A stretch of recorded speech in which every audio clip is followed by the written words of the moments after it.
After the All-Star break in Wareham, the Mighty Red Sox return to action today in Cotuit with playoff implications for both teams here at Lowell Park.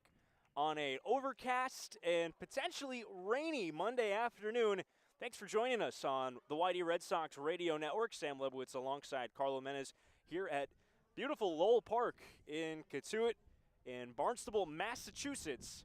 It's the Red Sox and the Cotuit Kettleers for the final time this regular season, we hope. And Carlo, before we dive into the storylines in this one, some weather concerns. We're dealing with a bit of a late drizzle right now and potential thunderstorms later in the evening. Hoping to get a full game in, but at the very least, hoping to get 5 innings in so that we have a final tonight. Carlo, the Red Sox coming off an All-Star break where they sent a total of 10 All-Stars to Wareham, Massachusetts.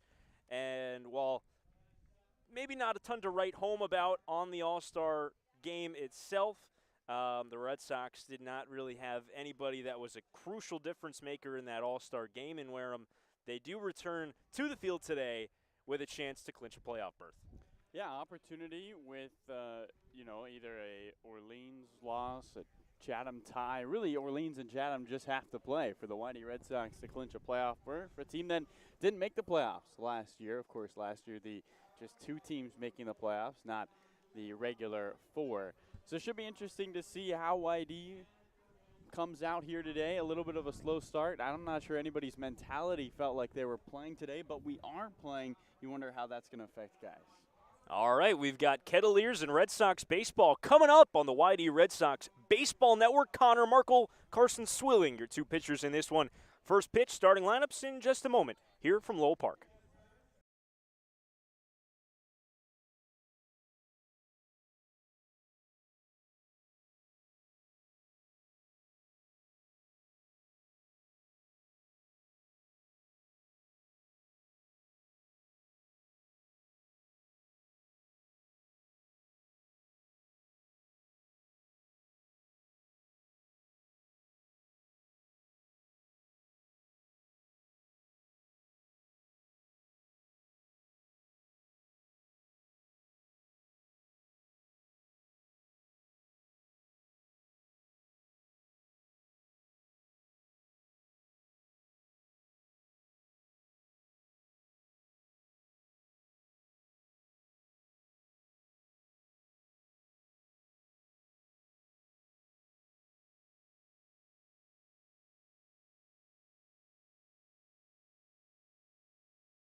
Back at Lowell Park here in Cotuit, Massachusetts, Sam Lebowitz alongside Carlo Jimenez as the Red Sox and Kettleers get square for their final of 4 matchups this summer. The Red Sox beat Cotuit before the All-Star break back at Red Wilson Field for the second time this summer, as they've won 2 of the first 3. Second time that these two teams square off here in Lowell. The Red Sox took that game. It was a memorable game, as it was the game that Coach Scott Pickler took over as the most winningest manager in Cape Cod Baseball League history. So, bit of a different look for these Cotuit Kettleers since the last time that the Red Sox made the trip down to Lowell. And we'll introduce you to their right-hander, Carson Swilling, in just a moment. The first time the Red Sox have seen Swilling so far this summer. The lineup that he will face for the YD Red Sox goes as follows. Homer Bush Jr. will lead off and play center field. Hayden Schott will bat second and DH. Cole Carrick, the shortstop, bats third. Braden Montgomery cleans up, plays right field. Mike Bovey, the third baseman, bats fifth. Caden Connor will play left and bat sixth. Dominic Freeberger plays first base, bats seventh. Zach Liu will play second base and bat eighth. Fernando Gonzalez will do the catching and bat ninth. Against the Auburn right-hander, Carson Swilling, making his 5th appearance, first start for the Kettleers. It's not gone great for him so far. An ERA about 7.5 through the first 4 relief outings over 8 1/3 innings. 2 strikeouts, 7 walks allowed, 8 hits allowed. Homer Bush into the right-hand batter's box, one of the Red Sox All-Stars who is in Wareham over the weekend. The first pitch home to him is a breaking ball that doesn't break and sits well high for ball 1. We're underway here in Lowell Park. Homer in the All-Star game had a base hit, an infield hit at Spillane Field. Right on right, and the 1-0 is a curveball that drops in strike 1. The count 1-1. John DiGirolamo calling the balls and strikes behind home plate. The 1-1. Another curveball. This one rides high, and the count 2-1. Mark Delaney down the first baseline, and Mark Furtado, the ump, down the third baseline. Bush, the hands held low against his chest, and the 2-1, a fastball, and it misses low. The count 3-1 on Bush, 87 miles an hour from Swilling. Guy that's not going to top out much higher than 90 miles an hour.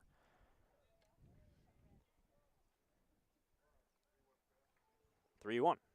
Swinging and a miss. Blew it by him, another 87-mile-an-hour fastball. Weather is a factor here in Cotuit today. 79 degrees, humid, and certainly windy at Lowell Park. 3-2 is down the middle. Strike 3 called. He got him with a fastball.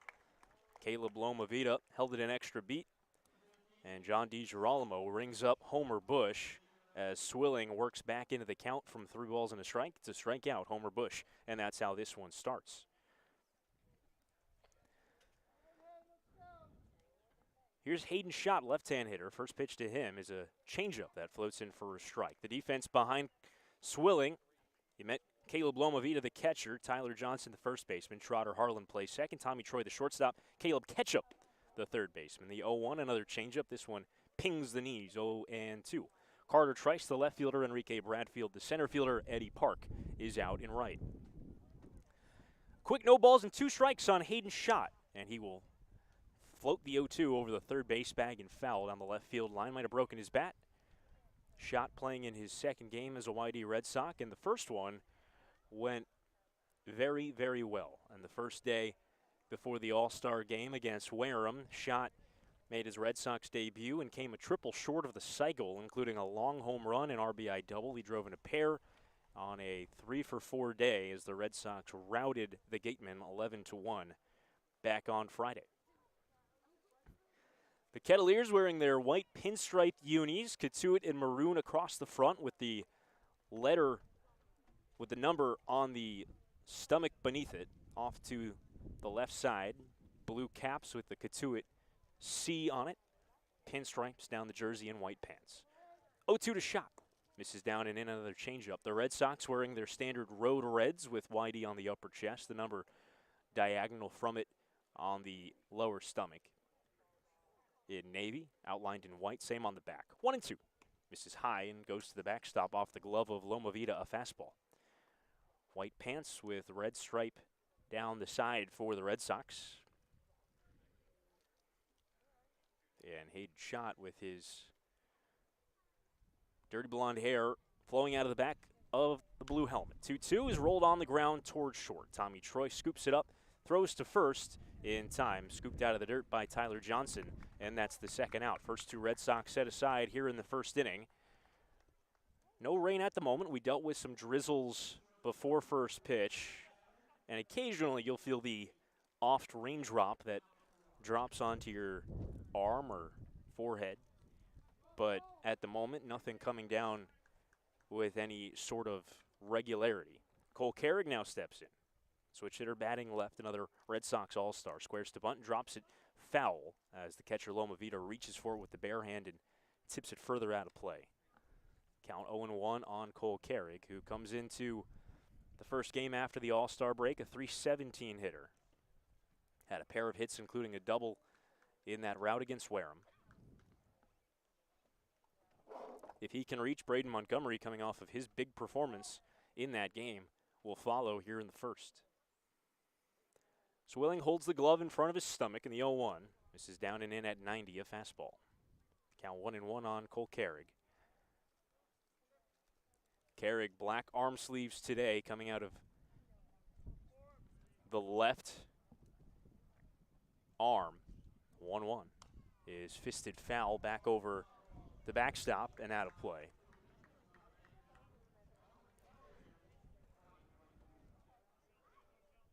Mentioned the wind today. It's blowing out a bit towards left center.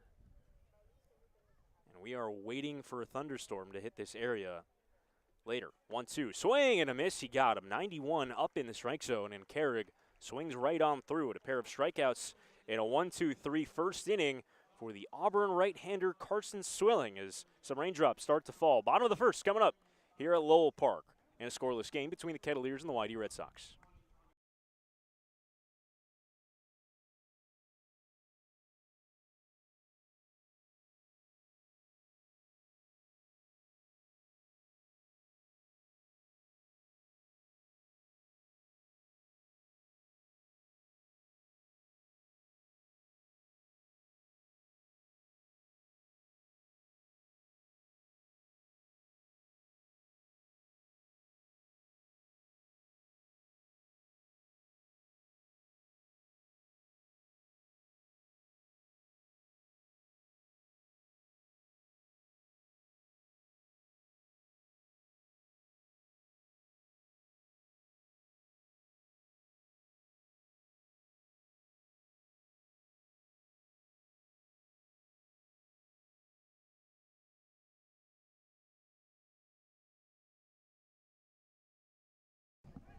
T-Mobile is a proud sponsor of the Cape Cod Baseball League and is committed to serve those who serve, and that's why they go above and beyond for our active duty military and veterans. Visit your neighborhood T-Mobile store or T-Mobile.com to learn more. Bottom half of the first coming up here in Lowell Park in Cotuit, Barnstable, Massachusetts. Connor Markle heads to the mound for YD.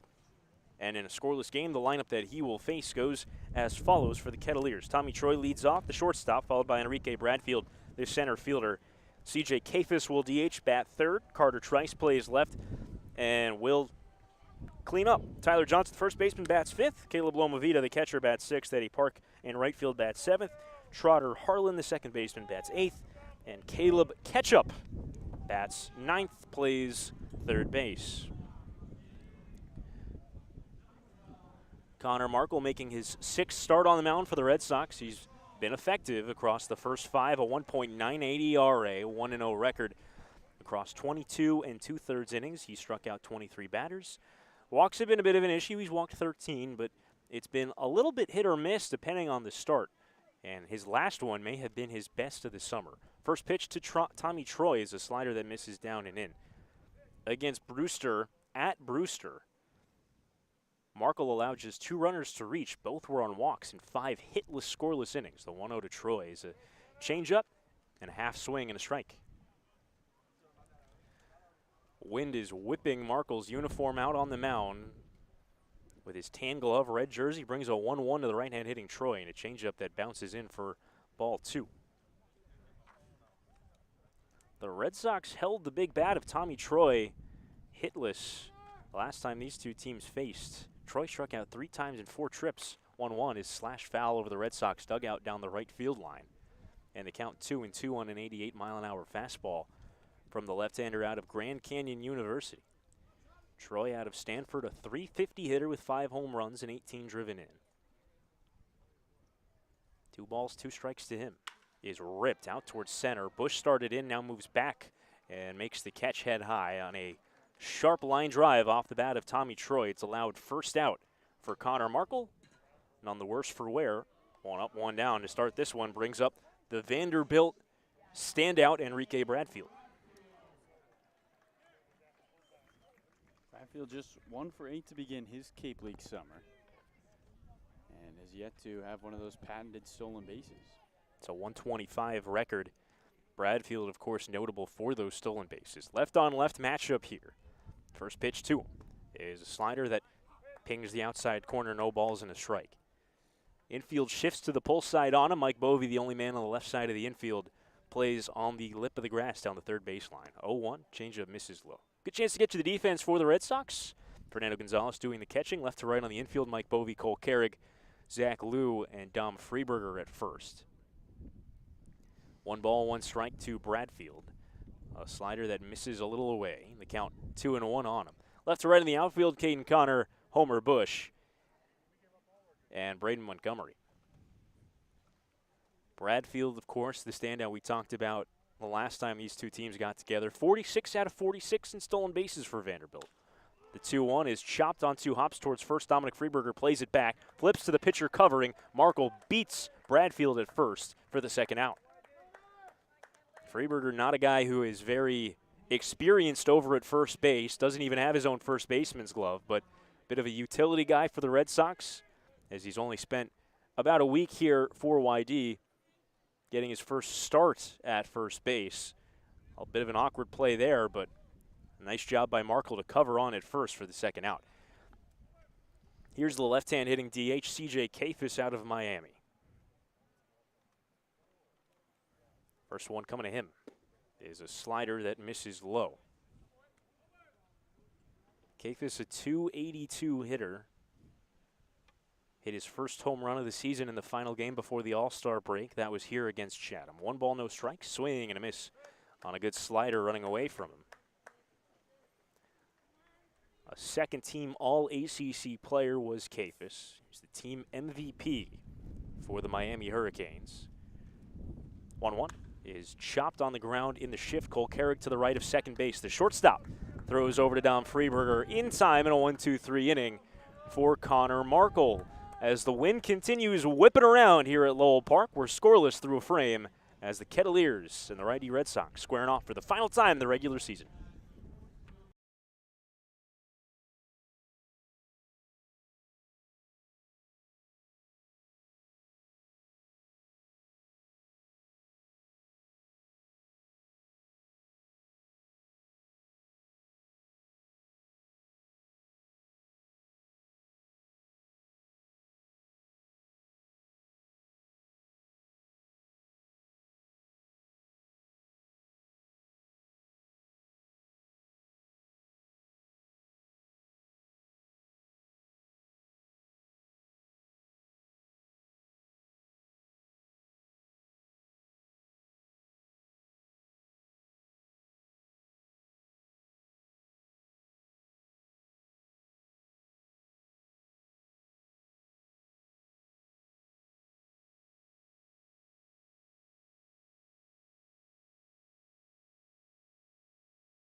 Cape Cod Veterinary Specialists offer premier emergency and specialty care for your pet when it matters most. Located in Buzzards Bay and Dennis. Learn more at CapeCodVetSpecialist.com. That's CapeCodVetSpecialist.com. YD back to bat here in the top of the second. Lowell Park as they make the trip to Cotuit for the final time this regular season. Braden Montgomery, Mike Bovey, and Caden Connor lead it off for YD here against Carson Swilling, the Auburn right-hander. Montgomery switch hitter batting left. First pitch to him is lifted in the air, foul down the left field line. Braden Montgomery might not have been an all-star, but perhaps if he had a little more time on this team, more than the 10 games he's played, you can make the case that he's off to an all-star start because in those 10 games, he's driven in 12 runs for YD. 0-1, swing and a miss. Big fastball at 90. And the switch-hitting two-way player from Stanford is behind no balls and 2 strikes. A 5 RBI performance against Wareham on the last day before the All-Star break, including a grand slam, the first grand slam that YD's hit this summer. 0-2. Misses away, a fastball. And not only did he hit a grand slam in that game, tacked on a single and a sacrifice fly, Carlo, he pitched an inning and struck out 3 batters. 1-2. Misses away again at 90. He did allow a home run, but in a game that wound up 11-1, ho-hum. 2-2. Swing and a miss. Good changeup. Montgomery out in front of it. He strikes out. The 3rd strikeout already for Carson Swilling through the first 4 batters. As Swilling gave Braden all fastballs and then mixed it up at the end. And a 2-2 count gets the strikeout. Swilling has been working quickly so far. And a Mike Bovee now, another YD Red Sox All-Star. He was named a last-second reserve. First pitch to the left-hand hitter, a changeup that hits the top of the strike zone. No balls and a strike. Bovee, a .278 hitter, and since he got himself healthy enough to play, he's gone 4 for his last 5. 0-1. Fastball on the outside corner. Bovee drops the bat at his side, perhaps not agreeing with the strike call, but the count 0-2. He's gone 3 out of 4 over the last 2 games. The 0-2 is a changeup in the dirt. Those his first 2 starts in over a week. Also hit a double off the bench in that game at Hartford, with Hyannis the home team. 1-2. Misses high, a fastball. It's a bit of a hand issue that evolved out of a bit of a back issue that kept him sidelined for a day or 2 and kept him out. 2-2, rolled to the right side. Ty Johnson fields it on the backhand up the first baseline and touches the bag with his left foot for the second out. The first 5 Red Sox have been retired. And that's the second out here in the second inning. Brings up Caden Connor.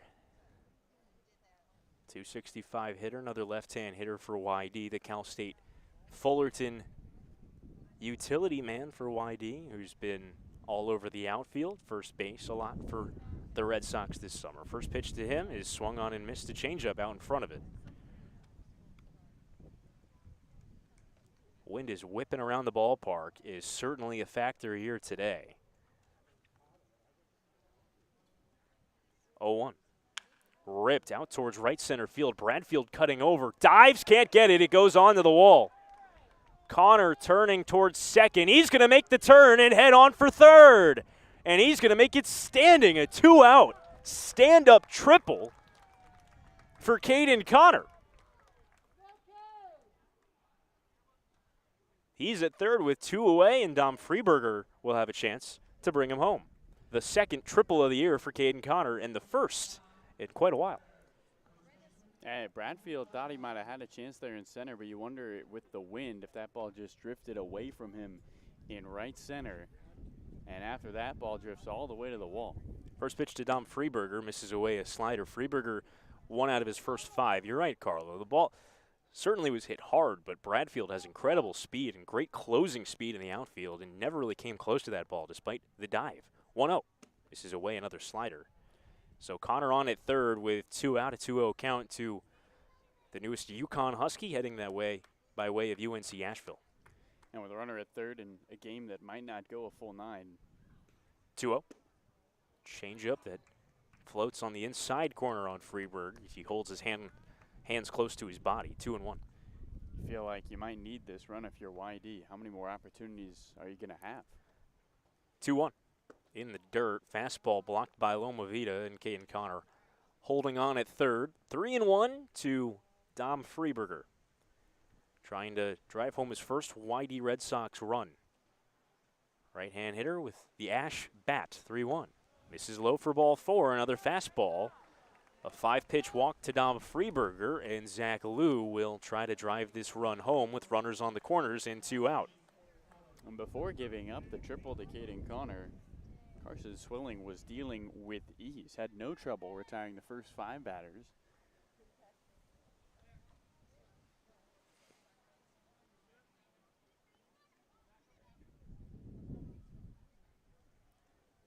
Swilling has not gone more than 3 innings in a single outing. Here with 2 out in the second.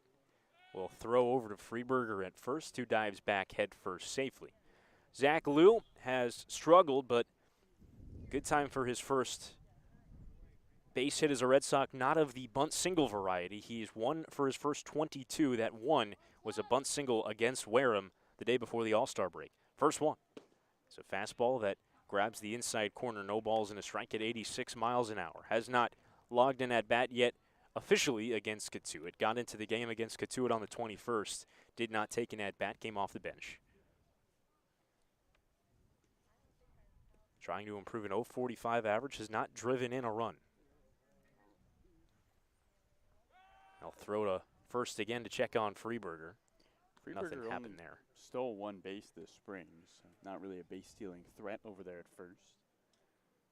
In fact, not a lot of speed in this game right now for YD, but a runner at third. Deep backstop here at Lowell Park. 0-1. In the dirt, gets on by Lomavita. Here comes Caden Connor. He'll score easily. Up to second goes Freeberger on a wild fastball that Lomavita never really had a chance at. And the Red Sox take a 1-0 lead here in the second. And with 2 out, nobody on, a triple followed by a walk and a wild pitch, played a run for the Red Sox. And a 1-1 count on Zach Liu with Freeberger now at second. A base hit could plate another. Right on right, Liu watches a 2-1 or a 1-1 and swings through at a slider. And you think back to the last time the Red Sox were here at Lowell Park, Whitey scored on a couple wild pitches in that game. They get another free run gifted by the Kettleers. Liu trying to make it a crooked number. Runner on second, 2 out, a run home. 1-2 here in the top of the second. On its way to Liu. Lifted foul down the left field line. Caleb Ketchup, the third baseman, will watch it out of play. Liu got out in front of a changeup there.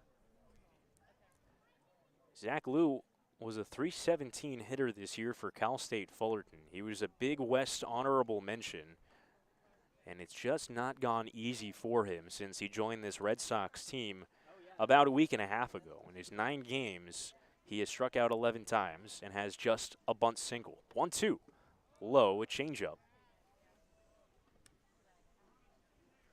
But the at-bats, quality-wise, have started to perk up a little bit. He struck out less, just 1 strikeout over his last 3 games played. 2-2. Misses down and away a slider, and the count runs full on Liu. If he can reach Fernando Gonzalez, the 9-hole hitter and the catcher, will take an at-bat. As the wind whipping that flag out in left center, almost off its wiring. On the flagpole. 3-2. Chopper over the mound towards the second baseman, Harlan.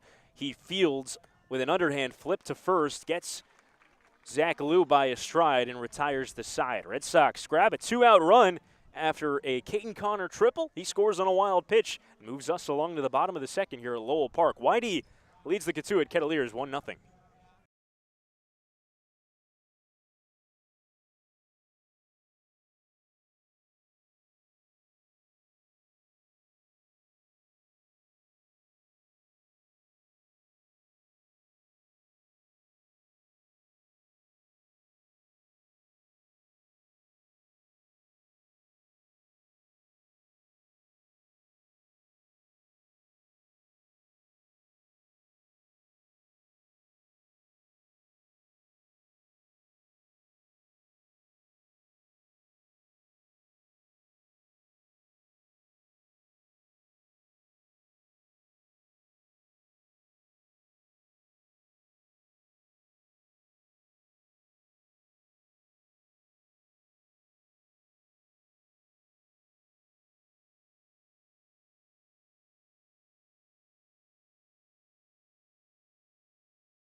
As a proud sponsor of the Cape Cod Baseball League, the Mass State Lottery is celebrating the games we love playing from the baseball diamond to many lottery games that help support all 351 cities and towns across the Commonwealth. So here's 50 years of winning and 50 more.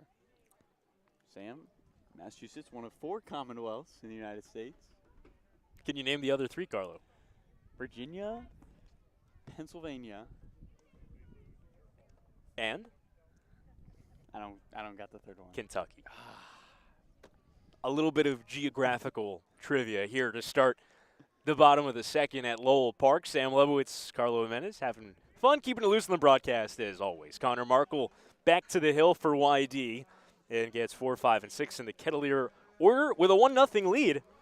Carter Trice leads it off, followed by Tyler Johnson and Caleb Lomavita, right, left, and right here on a windy and overcast, ominous evening, or rather early afternoon at Lowell Park. First pitch to Carter Trice, squares bunt, drops it down up the first baseline. Gonzalez fields with a bare hand, throws to first. Dominic Freeberger never saw the throw. It goes down the right field line, and heading towards second is Carter Trice. And the leadoff man in scoring position as Trice, the cleanup hitter for Cotuit, squaring the bunt, dropping down a bunt down the first baseline on the first pitch of the frame. It'll be a hit and an error on Gonzalez. And Dom Freeberger, the first baseman, who has not played much first base and starting there for the first time for YD this summer, never saw that throw, never threw his glove out to try to field it as Gonzalez kind of threw it into the runner. Yeah, I don't think Fernando got a great grip on the ball, but a rare error by Fernando Gonzalez. In his 2 seasons at Georgia, Sam, he committed just 2 errors playing every day behind the plate. He pounced on that baseball, fielded with the bare hand. Just the throw, I think the runner screened it. So a runner on second. And here's Tyler Johnson. Johnson, left-hand hitter. First pitch to him is slashed foul onto the netting above the Cotuit dugout down the third baseline. Tyler Johnson leading Cape Cod in home runs. He has 7, really 8, if you consider the one that he hit in the All-Star game on Saturday at Spillane Field. He was also a participant, one of 6 to take part in the home run hitting contest before the All-Star game. He bats left on left here. He homered against YD in his lone plate appearance a few days ago on July the 21st, 2 days before that All-Star break. He pinch hit, took one swing, and hit a home run. Didn't stay in the game. 0-1. Curveball comes inside and hits him. It got him right on the elbow guard above his right elbow. He never even moved, and it just hit off that plastic. So the first 2 have reached against Connor Markle. And not only has Markle allowed the first 2 to reach, but the infield single on the bunt. That was the first hit that Connor Markle allowed in 2 starts, because his last outing at Brewster, he went 5 hitless innings. So here on July the 25th, the first hit he allowed since July 10th against the Chatham Anglers. Here's Caleb Lomavita, the catcher, right-hand hitter. They'll look back to second before the first offering. Lomavita, the catcher out of Cal. The Bear holds his bat upright, his hands out in front of his chest. Markle deals. He squares to bunt and bunts it down the third baseline. Mike Bovey will watch it foul. The first strike from Markle to Lomavita. Lomavita, a .327 hitter. And a lot quicker for a catcher than you might think. He stole 15 bases at Berkeley this past spring. That led the team. He was their everyday catcher. A rare commodity is the catcher who can run and steal you a bag. Red Sox have that commodity as well in Luke Schliger. No balls in the strike, 2-1, no out. Here it comes. He squares to bunt again and takes it outside. So a 1-1 count. That a changeup from Markle at 75 miles an hour. Red Sox are pulled in on the corners. Dom Freeberger, the first baseman. Mike Bovey even with the bag at third. The middle infield, Carrig and Zach Liu, are playing back, hoping for a double play chance. 1-1, he squares the bunt again, pushes it first baseline. Markle can't get it. Freeberger's doesn't have a play. The first baseman charged that baseball towards the mound, and once he fielded it, there was no one even close to first base. Markle also went for it, and by the time he changed course and headed towards first base, Lomavita was practically almost to the bag. The second bunt single of the inning loads the bases for Cotuit for the left-hand hitting Eddie Park.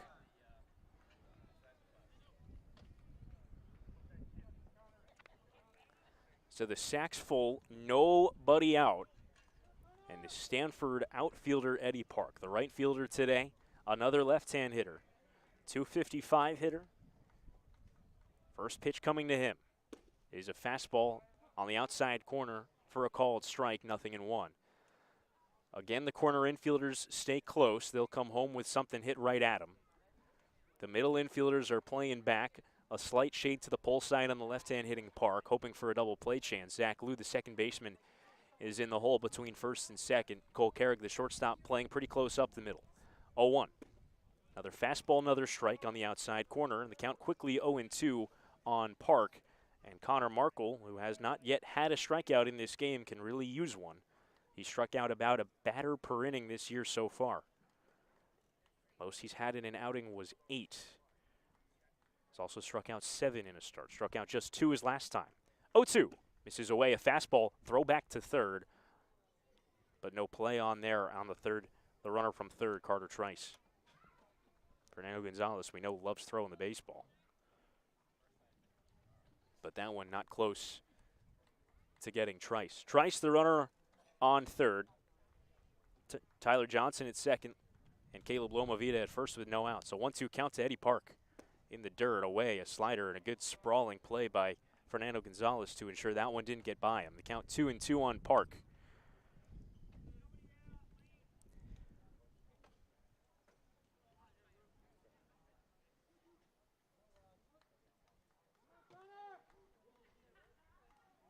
Markle peers in for the sign. Base is full of Kettleers. Red Sox lead 1-0 here in the bottom of the second. Nobody out. And the 2-2. Taken just away. Says John DiGirolamo, a fastball at 89 miles an hour, and it didn't miss by much. The count runs full. Connor Markle did a little spin after he threw that pitch. He thought he had strike 3. And we'll see if he comes in to Eddie Park.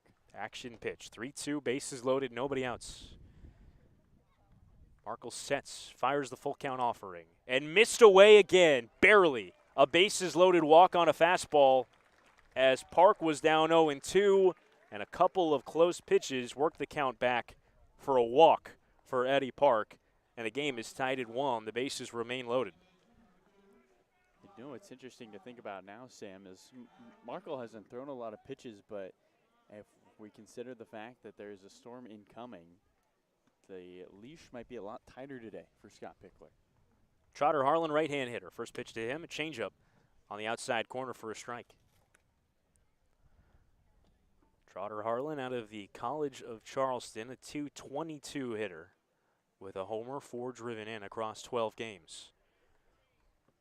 Blonde hair out of the back of his black helmet, 0-1. Fastball misses up and away.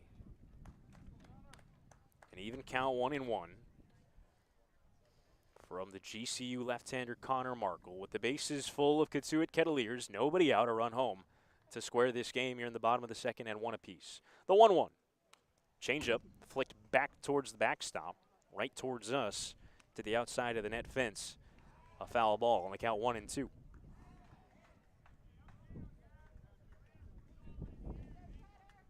Some droplets of water starting to fall from the sky. A storm certainly inbound here in Cotuit. Bases loaded. Nobody out still. 1-2 to Harlan. Popped up foul. It'll get back out of play. All started with a bunt single by Carter Trice on the first pitch of the inning. He advanced to second on a wild throw by the catcher Fernando Gonzalez. The hit by pitch, another bunt single, low to the bases. The 1-2 is lifted in the air, pretty well hit. Out towards left center field. Bush tracking, diving, and he makes the catch. No, he didn't. Or he did.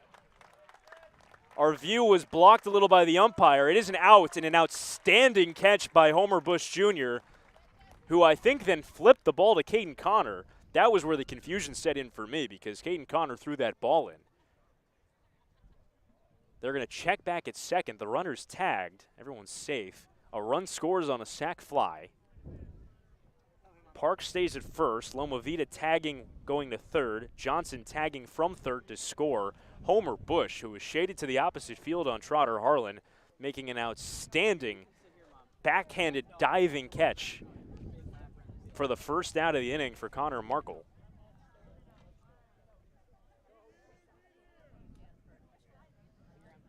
Well, it was an unbelievable play by Homer Bush Jr., the only guy on the field who could get to that baseball. And then the heads-up thinking to flick it to Caden Connor. Just to get that ball in as soon as possible. Here's Caleb Ketchup, another right-hand hitter, the third baseman. First time we've seen him. Runners on the corners. The first pitch is grounded towards third. Mike Bovey picks it up, throws to second for one. Relay by Lou is in time, a double play, and a big one for Connor Markle. He gives up the lead, but some nifty defense gets him out of the inning on back-to-back pitches. The diving catch by Bush and the 5-4-3 twin killing gets us out of the second. Cotuit does score 2, and at the end of 2, they lead YD 2-1.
Well, hello from Captain Parker's Pub over in West Yarmouth on Route 28. The entire crew from Captain Parker's wants to give a special salute to the Cape Cod Baseball League, especially the young players that have dedicated so much time and effort to baseball, America's pastime. So join us for lunch or dinner or just a bowl of our world-famous clam chowder.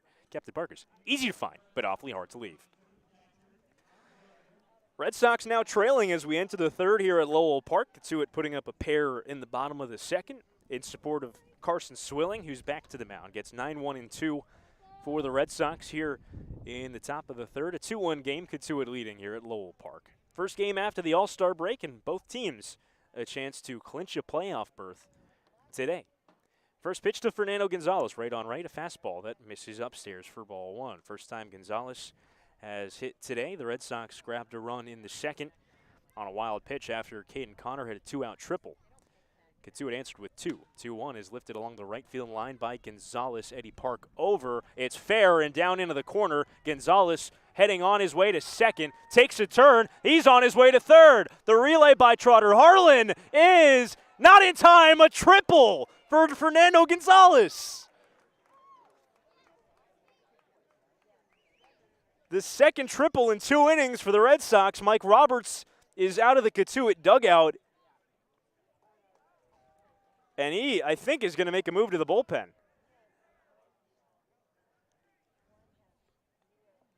He heads to the mound, not arguing the call, and he will make a change. Looks like a left-hander is coming in for Cotuit as Fernando Gonzalez with his first triple since May the 1st of this season. He did that against LSU. He stands at third base with nobody out. The Red Sox trailing a run, but an immediate chance to get this game back even. Left-hander coming in for Cotuit. We'll take a break before introducing you to him. We'll be right back on the Red Sox Radio Network.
New pitcher on the mound for Cotuit after the leadoff Fernando Gonzalez triple. He stands at third with nobody out. And Zach Chappell, the left-hander out of the University of Central Florida, heading that way from the University of North Florida, will come on in for Cotuit, make his 5th appearance on the mound. 2 of them have been starts. A 6.75 ERA across his first 6 2/3 innings. Has struck out 5, walked 4, allowed 7 hits in that span. His first appearance since July the 19th. That came at Hyannis. Gave up a messy 5-run line. Only 3 of those were earned in an inning and a third in an 8-3 loss to the Harbor Hawks. So a runner on third. Red Sox trailing 2-1 here in the top of the third. The infield comes in, and Homer Bush, who led off this game with a strikeout against Swilling, will take a stab at trying to get Fernando Gonzalez in the tying run home. Bush made an outstanding diving catch in the last half inning. Right-hand hitter against the left-handed pitcher, Zach Chappell. Infield in, runner on third. First pitch home is lifted foul. Up and out of play along the first baseline. A grouping of children go chasing after it. Into the woods they go. Behind the first base grandstand. Ignoring a green line of fencing that stops them from going into the woods. 0-1 to Bush. Down and away, it's changeup from Chappell, and the count 1-1 on one of the Red Sox All-Stars. He logged a hit on Saturday in Wareham as the Eastern Division All-Stars beat the Western Division All-Stars 4-1. Bush, his hands held against his uniform. 1-1. Chopper slowly hit towards the shortstop, Troy. Looks the runner back and throws to first in time.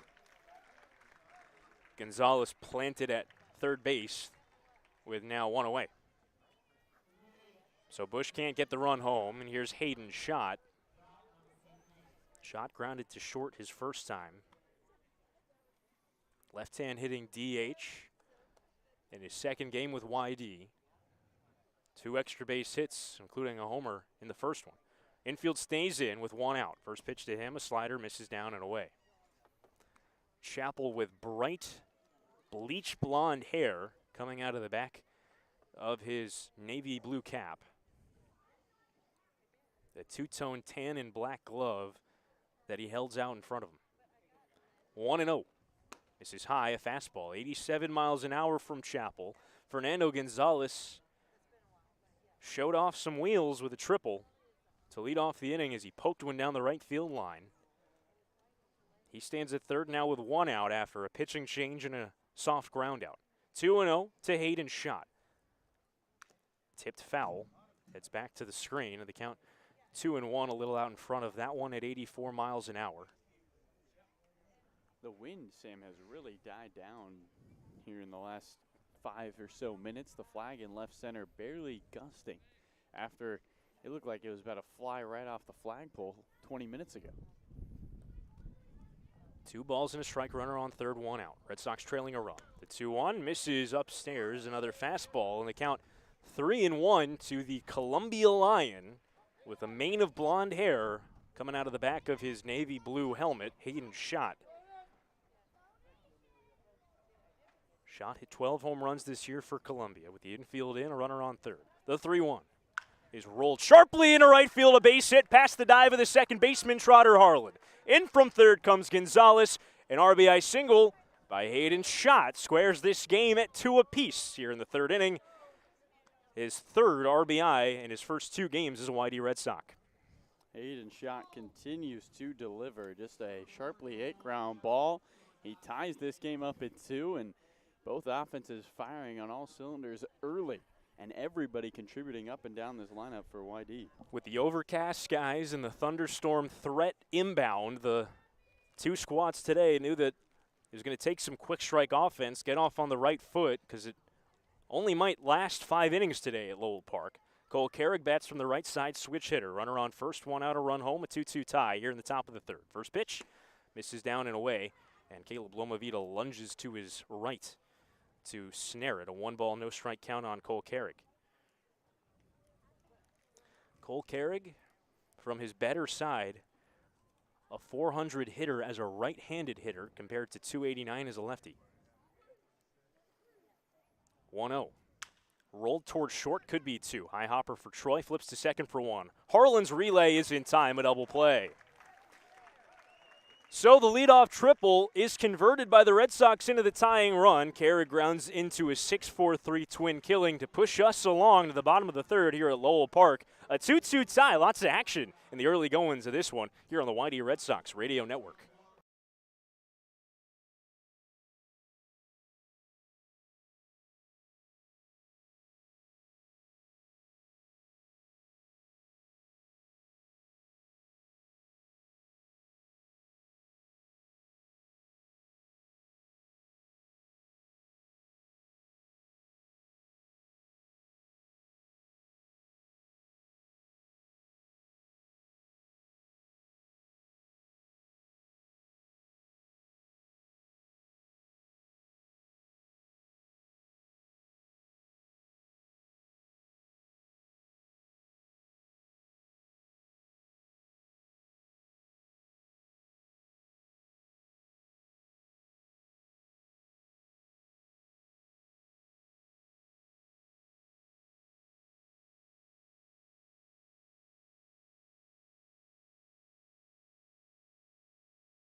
MP Sports Cards is proud to sponsor the kids' baseball clinics.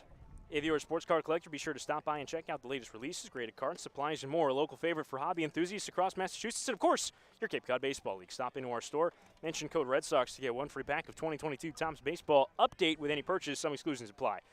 Visit us at 71 Main Street in Carver, Massachusetts, or online at mpsportscards.com. An action-packed early start to this ball game as we enter the third inning. Each team's got a pair on the board, a 2-2 tie in the top of the Cotuit order. Will face Connor Markle here in the third. Tommy Troy, Enrique Bradfield, C.J. Kafis. First one to Troy. Stanford right-hand hitter swings and misses at a changeup. No balls and a strike. Troy led off the game by lining out sharply to Homer Bush in center. Cotuit got 2 against Connor Markle in the second. 0-1. Skips in a changeup, and the count 1-1. A couple of bunt hits, an error for the Red Sox. Set the stage. A bases loaded walk for Eddie Park, and a sac fly on an outstanding diving catch that Homer Bush made to save probably 2 more runs. 1-1, swing and a miss, another changeup. Again, Tommy Troy well out in front. Tommy Troy has been outstanding, an all-star for these Cotuit Kettleers, but the Red Sox solved him a bit back on the 21st of July 4 days ago. 1-2 to him. Checks his swing on a changeup down, didn't go. On the count 2-2 on him. In that game, he did have an infield hit, but across 4 trips, the Red Sox struck him out 3 times as the Red Sox won that game 5-1. 2 balls, 2 strikes on the Stanford standout. Ripped foul at the third baseline. Another changeup. Again, Troy out in front of it, but that time he connects on barrel. The count remains 2-2 on him. Troy's got 5 home runs so far this summer, which is interesting because he had just 7 in the regular season. 2-2. Swing and a miss. He got him. Another changeup. Got him out in front. So 1 up, 1 down here in the third for Connor Markle. He picks up his first strikeout. And here's Enrique Bradfield, who's trying to find his footing in his 4th game as a Cotuit Kettleer. He grounded to first his first time. He's just 1 for his first 9, including that. Left-hand hitter, a Vanderbilt standout. Left on left, he squares to bunt and drags it up the first baseline. Freeberger fields, flips to the second baseman. Lou covering and gets him. Outstanding defensive positioning by the Red Sox. It was almost as if they knew that was coming because Zach Lou immediately got over to the first base bag. Fairly routine on a pretty good bunt by Enrique Bradfield. It's the second out. It's a really heady play by a group of guys who haven't spent more than a week together in Freeberger and Lou, but everyone in the right position, and they get the second out. Here's C.J. Kafis, another left-hand hitter. The DH swings and misses on the first pitch. The slider running away from him, no balls and a strike. And Connor Markle has been excellent on the mound, but the defense behind him, Sam, has been just as, if not more impressive here early. Infield shifts right, 0-1. Up and in, it hit him, and C.J. Kafis takes one off the elbow guard up and in. The second left-handed hitter that Connor Markle has hit up in that front elbow guarded area. A 2-out base runner for Cotuit. You're right, Carlo. The diving catch on the sac fly by Homer Bush. Caleb Ketchup grounded into a double play that the Red Sox made a nifty turn on. That bunt defense there to rob Bradfield of an infield hit, and the Red Sox defense is doing well today. Here's Carter Trice with a runner on first, 2 out. Tie game 2-2 here in the bottom of the third. At Lowell Park, right-hand hitter Trice, first pitch to him. Slider that bends to the inside corner, no balls and a strike. Carter Trice started the whole ordeal for Cotuit in the second inning with a bunt hit. He advanced to second on a wild throw by the catcher Fernando Gonzalez. Marked it a single and an E2 on that one. 0-1, fastball away at 88. The count 1-1 from Connor Markle to Carter Trice. Trice is in left field today, heading to NC State by way of Old Dominion. 239 hitter overall. He's got 4 home runs, so one of these Cotuit power threats in the middle of this lineup. 1 ball, 1 strike, runner on first with 2 out. And it's chopped up the middle. The second baseman, Zach Liu, on the left side of second in the shift, takes it to the bag himself for a fielder's choice and ends things here in the bottom of the third. Nothing across besides a 2-out hit by pitch against Connor Markle. And we head on to the middle frames here in Cotuit. The Kettleers 2, the Red Sox 2 on the Whitey Red Sox Radio Network. Carlo Jimenez will take you through the meat of this one when we come back.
Hey, Sox fans, have you thought about buying or selling a home? Emily Szymanski of the South Dog Group is your friendly neighborhood realtor.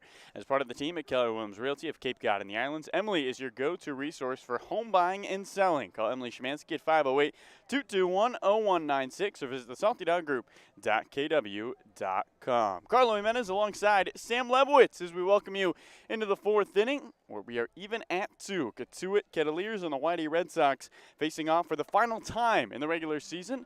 These two teams, though, Sam, both atop their divisions, could meet again in the championship round, but that would be not for a couple of weeks. You never know, Carlo. You never know. Brady Montgomery, Mike Bovey, Caden Connor due up for the Whitey Red Sox, who tied the game in the top of the third at 2. The 4, 5, 6 hitters due up. Switch hitter batting from the right side. Montgomery stares in and looks at a first pitch changeup that misses away from Zach Chappell. Braden struck out in his lone at-bat. That was against Carson Swilling. Carson only went 2 innings of work today. 1-0 down the hill. Change misses away. And the count, 2 balls and no strikes. An overcast sky here at Elizabeth Lowell Park. Fans starting to fill in about 10 minutes before the game. It was empty here. Here's the 2-0. Montgomery looks at a fastball away. 3 balls and no strikes. Chappell trying to find the strike zone. Somebody is up and getting warm in that Cotuit pen. We'll have Sam Lebowitz on the investigation team figure it out. Base is empty. 2-2 the score. Top of the fourth inning. Here's the 3-0. Montgomery looks at ball 4 upstairs, and he'll walk down to first. Reaches for the first time today. In stands Mike Bovey. Cole McNamee. McNamee? Let's go McNamee. And that might be it for Mike Roberts and his pitcher goes out there.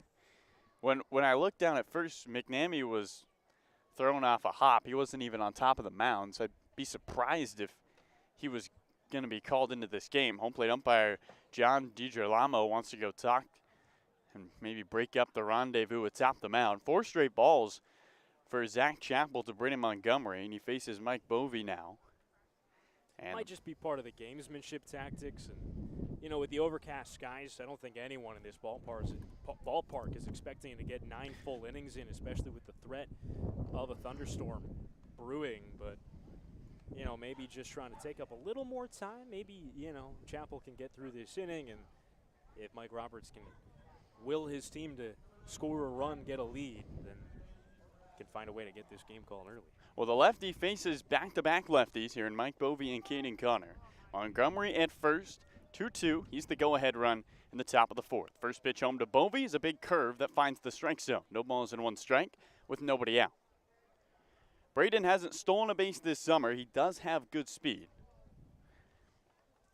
Stole 6 with Stanford in the spring. He leads at first. His right arm dangles just inside his right kneecap.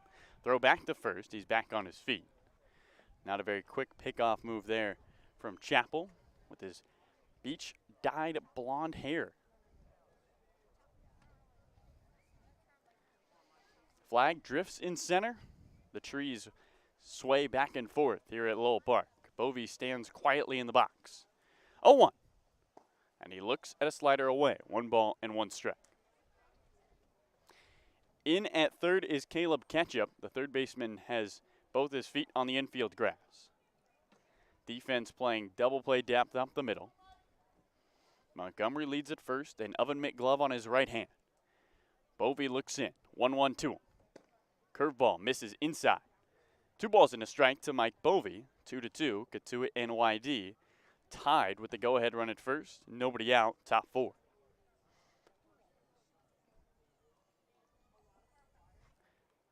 Chappell agrees with the third side.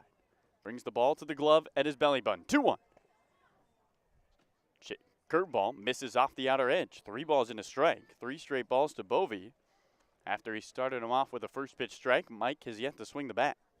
Chappell's had some walk issues this summer. He's walked 4 in his first 4 outings combined over 5 2/3. Montgomery at first. Here's the 3-1. Bovey leans back, loses his helmet, and watches a fastball brush his mustache. He'll go down to first. Back-to-back walks. There's 2 on and nobody out. Go-ahead run now in scoring position, and we'll see if Mike Roberts wants to go to his bullpen. Here's Caden Connor, a left-handed batter. Probably stick with him through this one. Get the left-on-left matchup, I would imagine. Try to get in out here. I mean, this is a textbook bunt situation if you've watched any Scott Pickler baseball, I think ever. First 2 guys reach in a close game in the middle innings.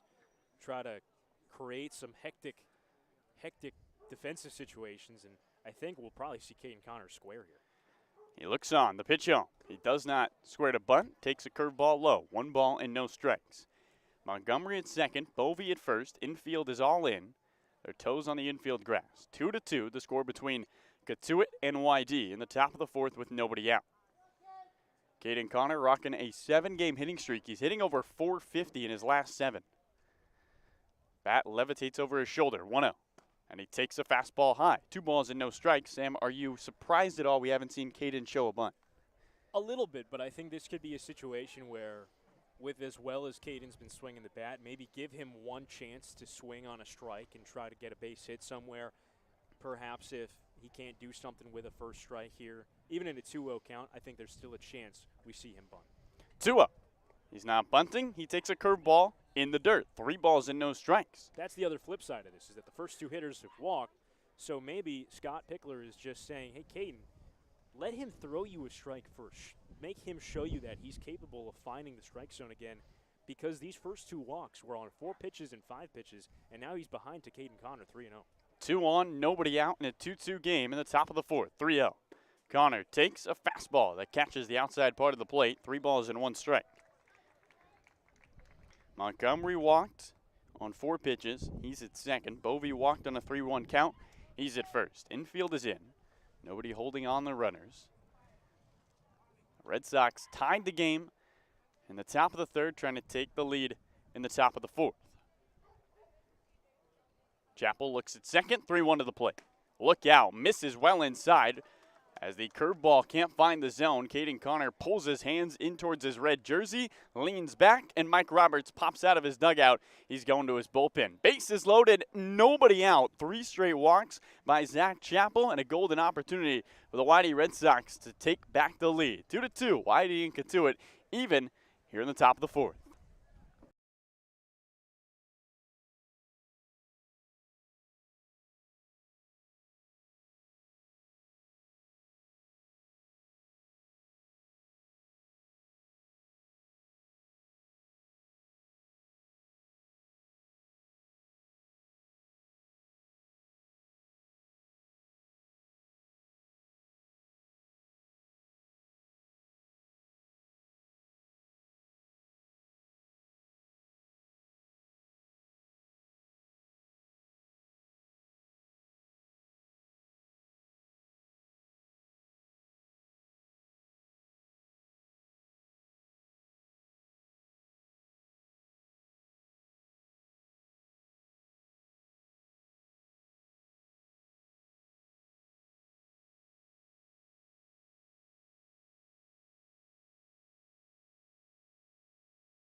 We welcome you back to Lowell Park as the wind continues to gust and the tensions rise. Top of the fourth inning, 2-2. The score between the Whitey Red Sox and the Cotuit Kettleers.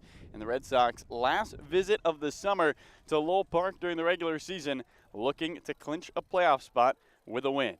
It's the right-handed bat of Dominic Freeberg. First pitch, and the new pitcher, Cole McNamee, misses with a slider away. No balls and 1 strike. 1 ball and no strikes.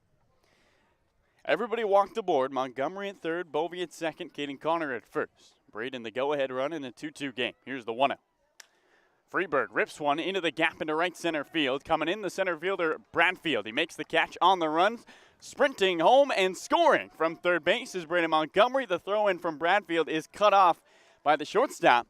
And a run comes in on a sacrifice fly from Dominic Freeberg. His first RBI of the summer gives Whitey the lead. It's 3-2 in the top of the fourth. Yeah, Dom Freeberg didn't waste any time against Cole McNamee, just swinging at the first strike that he saw and saying, I'm going to put this ball in the outfield. I don't care if it's caught or not because Braden Montgomery runs well enough at third base. I'm going to give him a chance to score on this. So McNamee stares in. A right-handed pitcher, the ball behind his back. He comes set at the belt, looks Bovey back at second. Neither of the other 2 runners tagged up. Mike still at second, Caden Connor still at first, Zach Liu at the plate. who grounded out to second his first time up, right-handed batter. McNamee deals. Lou looks at a curveball above the zone. 1 ball and no strikes. Overcast skies, it's humid, and fans filling the grandstand in left and in right. Lawn chairs behind home plate. 1-0. Lou uppercuts one into center field. Going back, Enrique Bradfield Jr. on the back pedal. He makes the catch and runs into the warning track. Bovee hits the bag at third and gets a late stop sign from Scott Pickler. Throw in from Bradfield was cut off by the shortstop Harlan, who made a nice throw to Caleb Lomavita. Staying at first is Caden Connor. Bovee tags up to third, 2 away. 3-2, YD leads Cotuit in the top of the 4th for Fernando Gonzalez. And you think about what had happened if you had a bit of a faster runner. Mike Bovee's not a slow guy, but not really a burner, as kind of lackadaisical in center field by Enrique Bradfield after making that catch. No real rush to get that ball in, which allowed Mike Bovee to take a turn at third base. Had maybe like a Homer Bush been tagging there, I think you had a chance for a run. Right-handed batter of Gonzalez looks on. Runners to the corners, 2 out. Red Sox trying to add to their 3-2 lead. First pitch, Gonzalez comes out swinging, lifts one into right field. The right fielder, Eddie Park, ranging over. He sets up under it and makes the catch. Well, Cole McNamee does his job. He gets 3 in a row to retire and does give up the sacrifice fly. Freeberger scores Montgomery and gives YD the lead. No hits, but 1 run comes across. 2 left on. We head to the bottom of the 4th. YD back on the high side, leading Cotuit 3-2.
Redshirt Fridays is a national program created to acknowledge, honor, and support our troops and first responders who put themselves in harm's way to defend our freedom.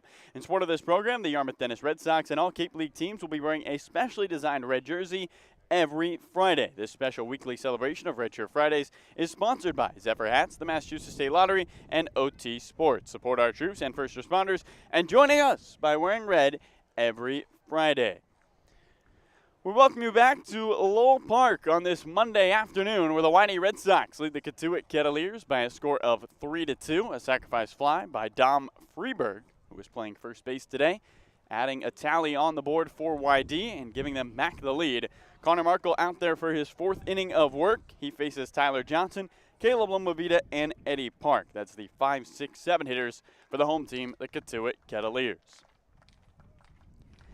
Red Sox trying to clinch a playoff spot today. With a win, they would be guaranteed in the postseason with 7 games left. First pitch to lefty. Johnson swings and misses at a fastball. No balls and 1 strike. Tyler Johnson was hit by a pitch, came around to score. At the time was the leading run as Cotuit took a 2-1 lead in the second. 0-1.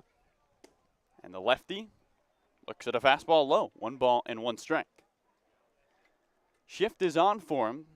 Infield swung over to the right, carried the shortstop, playing to the right of second. Second baseman Lou is in the hole, his heels on the right field grass. 1-1.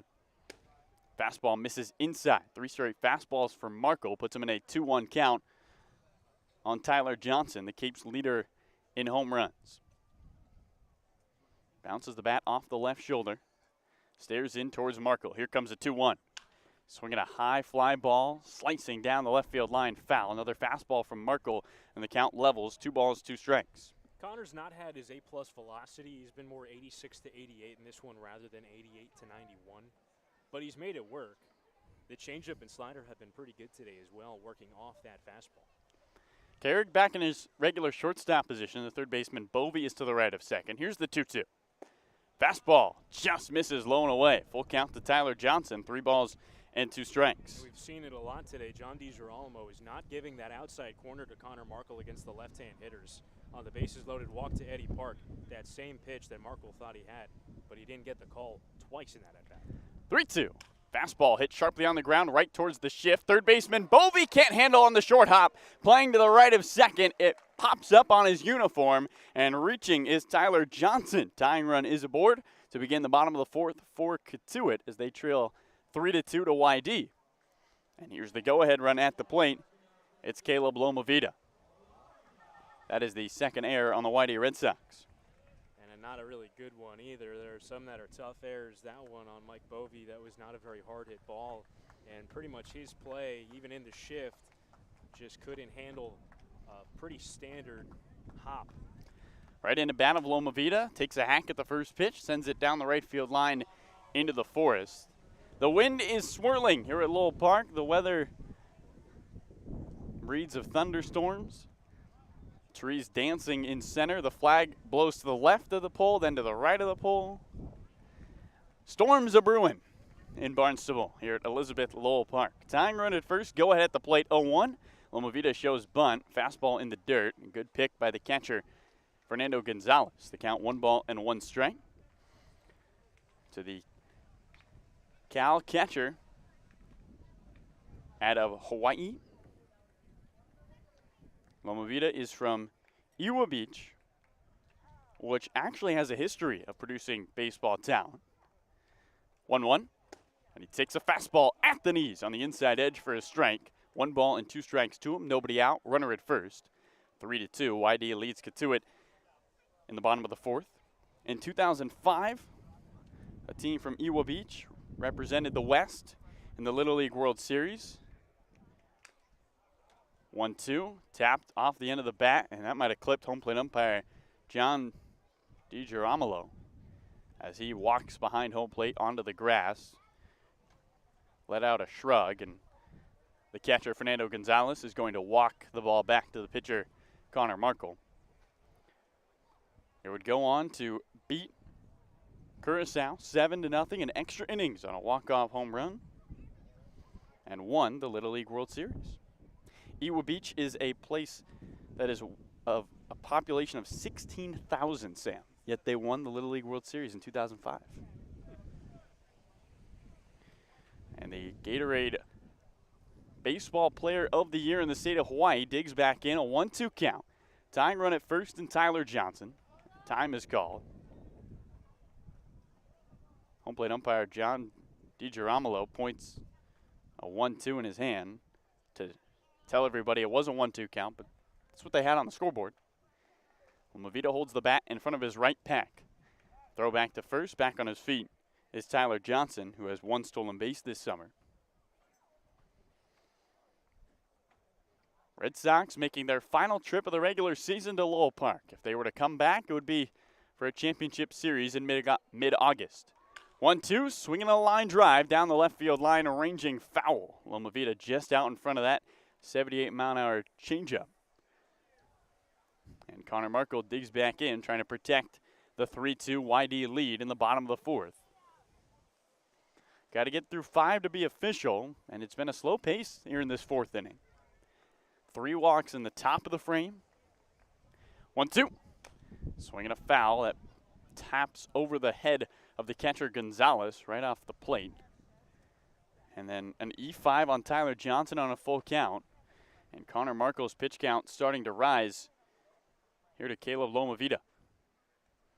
Markle about to throw pitch number 55. Here comes 1-2. Lomavita swings, uppercuts one down the right field line. First baseman Freeberger racing over. Does he have room? He does not. It lands out of play. And another 1-2 pitch coming. Where we're sitting here at Lowell Park, it's difficult to see down that right field line. Well, I got a glance at the hands of first base umpire Mark Delaney. Saw him put both in the air, which means foul ball. Flag gusting out to right. High winds all day. 1-2. Lomavita pokes one down the right field line. It lands for a fair ball. Curling away from the right fielder, Montgomery. Getting the go sign at third. Rounding the bag is Tyler Johnson. And the throw in from Montgomery gets away from the shortstop, Cole Carrick. Johnson comes around to score. Stopping at second is Lomavita. And Cotuit ties this game in the bottom of the fourth. It is 3-3 here at Lowell Park. That error on Mike Bovee coming back to haunt the Red Sox immediately. Just a little dumped single over the first base bag that barely touched grass along the right field line in the shallow part of the right field outfield. And Braden Montgomery, his one-hop throw into second, backed, I think, the second baseman, Zach Lou, who was covering up a little bit, and he couldn't handle that ball. And no one backing up the play behind him. And so they give it an error, which I assume means Lomavita does not get an RBI. He leads at second. Here's the left-handed bat of Eddie Park. Throw back to second, and it bounces off of Lomavita into shallow right field. Zach Lou, the second baseman, is there, and he scoops it up on the back end to prevent Caleb from moving up 90 feet. So, Sam, we mark it an E9 on the throw? He would go on the throw, yeah. All right. Pac-12 at second, Pac-12 at the plate in Eddie Park. As the Stanford batter, with his pinstripe uniform gusting in the wind, looks towards the lefty, Connor Markle. Runner at second in a 3-3 game. Park shows bunt, pulls it back, takes a strike. Changeup finds the bottom of the zone. No balls and one strike. 3 errors by this Whitey Red Sox team, and they've burned him so far. 2 runs have come because of the errors, and it's 3-3. Cotuit with the go-ahead run at second with nobody out in Lomavita. Markle looks at second, 0-1. Park shows bunt, pulls it back, takes a slider away. 1 ball and 1 strike. Caleb Lomavita in his white pinstripe jersey has turned the front of it pretty much completely brown. A new coat of paint, it looks like. He's been sliding around a lot today. 1-1. Park bunts it down the third base line. It rolls foul.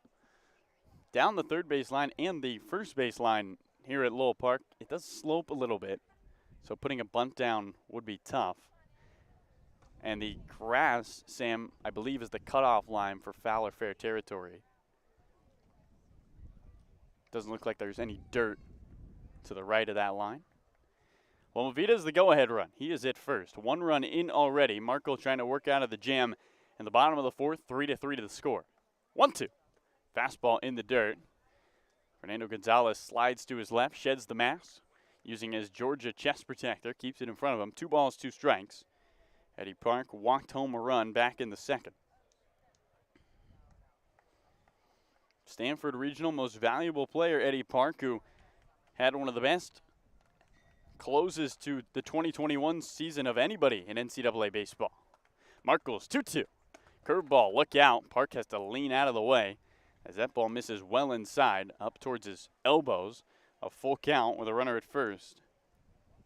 And nobody out still as we crawl in the bottom of the fourth.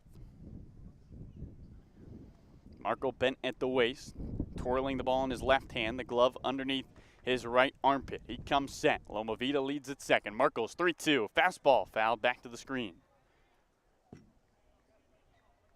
Right back towards us as it sits in front of the mic. And Trotter Harlan, who's on deck, comes over and scoops it up. I would get that, but there's a fence in the way. There's a fence in the way. Yeah. It's right there, though. Lomavita's got good speed. He led Cal in stolen bases with 15. He's at second. Nobody out. Go-ahead run in scoring position. The left-handed bat of Eddie Park, a bright tan bat that he rests on his left shoulder. Markle looks at second. Does a double check. 3-2. Fastball. Foul. Third base side. Mike Roberts doesn't even flinch. Stone faces it. That ball maybe a foot from him. He was not worried about it. He didn't move his feet. He didn't move his eyes. Just arms crossed in that third base coaching box, watching the chopper bounce inches from his noggin. Well, when you've been coaching as long as he has, not much phases you. Connor Markle still searching for the first out of the bottom of the fourth. Here comes his 3-2. Fastball misses well away, and he walks Eddie Park for the second time today. Park down to first, and at second remains Loma Vida. 2 on, nobody out. Here's Trotter Harlan, and we'll see if Scott Pickler is moving in that dugout. Looks like he wants his lefty to pitch to the righty. If you're just joining us, it's been back and forth all afternoon. Red Sox brought a run home in the top of the third.